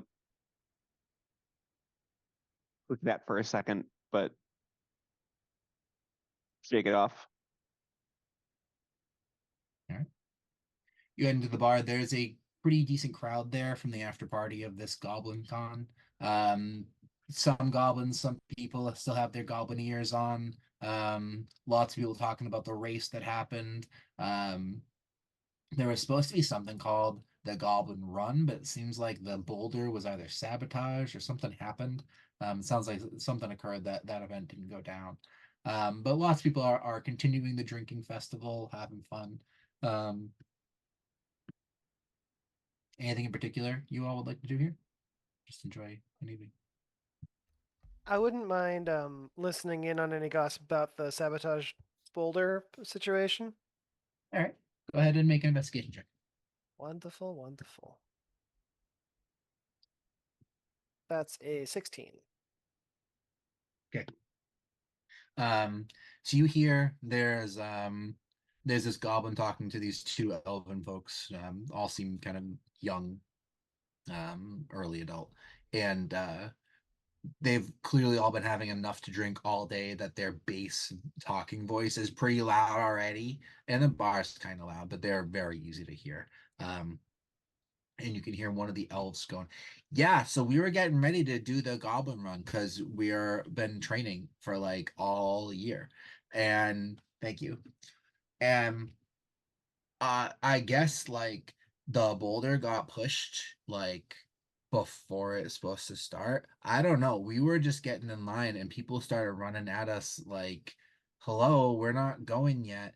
But then they're all pointing at and saying like boulder, which like I know there's a boulder, I'm here for that, but then I see this boulder and like it wasn't supposed to be coming yet. We weren't even at the start yet. They got this whole hill and it's racing down at us. So I said fuck that, and we went back into the bar and it crashed right next to the bar next to us, like right into their wall. And this dude, he was so angry because like he's supposed to set up his barrels or something so the boulder doesn't roll into his building, but it went early. And then people were saying like, oh, like I know these guys did it. And hang on, like the and the one of the guys that's with her goes, hang on, Steph, no, it was the fucking Gutterlights, man. They're doing this thing. I heard about this. They do these like strike forces. They'll send people into one ring to cause chaos and bring like troops and support there and cause a big ruckus. And then on like one of the higher rings, they like rob a fucking museum or something. I heard about this on one of the nets. They like took this whole auction house one day because they set up this like drone attack, and all the cops were out there like looking at the drones. And then sure enough, gutter lights are in there sweeping out this whole auction house. The fucking charity, all they were left with was this stinky pair of shoes from some old guy. Like, make money off of that, why don't you? Um, they seem to lose the thread a little bit talking about shoes and that old man, but that's what you're able to get from them. Well, Bjorn at least note down gutter lights might have been involved. And if we can somehow get them caught for that, maybe some goblin would give us money for it. I don't know. That's something. Yep.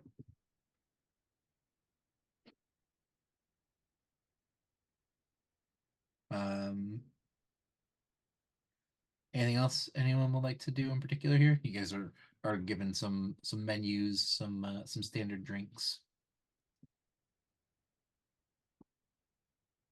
Anything you want to do? I got nothing else. All right. I think probably just to give accessibility to anyone who wasn't here, if you guys want to go ahead and call the session here for tonight, and Yeah. then we can see if anyone wanted to do anything before going to bed for the night. Otherwise, we can call the day and start off on will be the 40th of Chris on our next session. Sounds wonderful. Cool. This was so fun and so profitable. Yeah, right. I know. Yeah, the race was like, all right, let's get this a good set, and I was like, okay, a 5-drink competition, maybe a couple will go through high DCs. We'll give that a decent prize. Like, oh fuck, you won both of them. Okay, so I'll make sure we have a nice a couple nice shops set up, and you guys can figure out how to equip yourselves and your ship on one of our next sessions. Do a little shopping episodes. Sounds wonderful. Awesome. Right. I also I say this all the time, but I have some energy for it now, and you guys, I can't really hold you guys back from it for much longer. You are gonna be leveling up and getting skill tree access like effectively next session. Yay. But I have to work on what your skill trees are and talk with you about what you want for your characters. I think especially now, having gotten to play a little bit more with them and see how they feel, you might have an idea of what things they either can't do you hoped they would or can do that you want to do more. So I'll try and reach out to everyone and kind of get an idea for general ideas. I won't make you like do whole game development and figure out what those abilities are, but you are able to do as much of that as you would like and work on it. But if I don't tell you I'm going to do it, then I'll wait until like level 6 or 7. So it's on the horizon. Cool. Awesome. I'm excited. Yeah. Oh, now I have real hiccups. That's fun. Good night, y'all. Good night, everyone. Thank you. Good night. I don't know how to get out of here.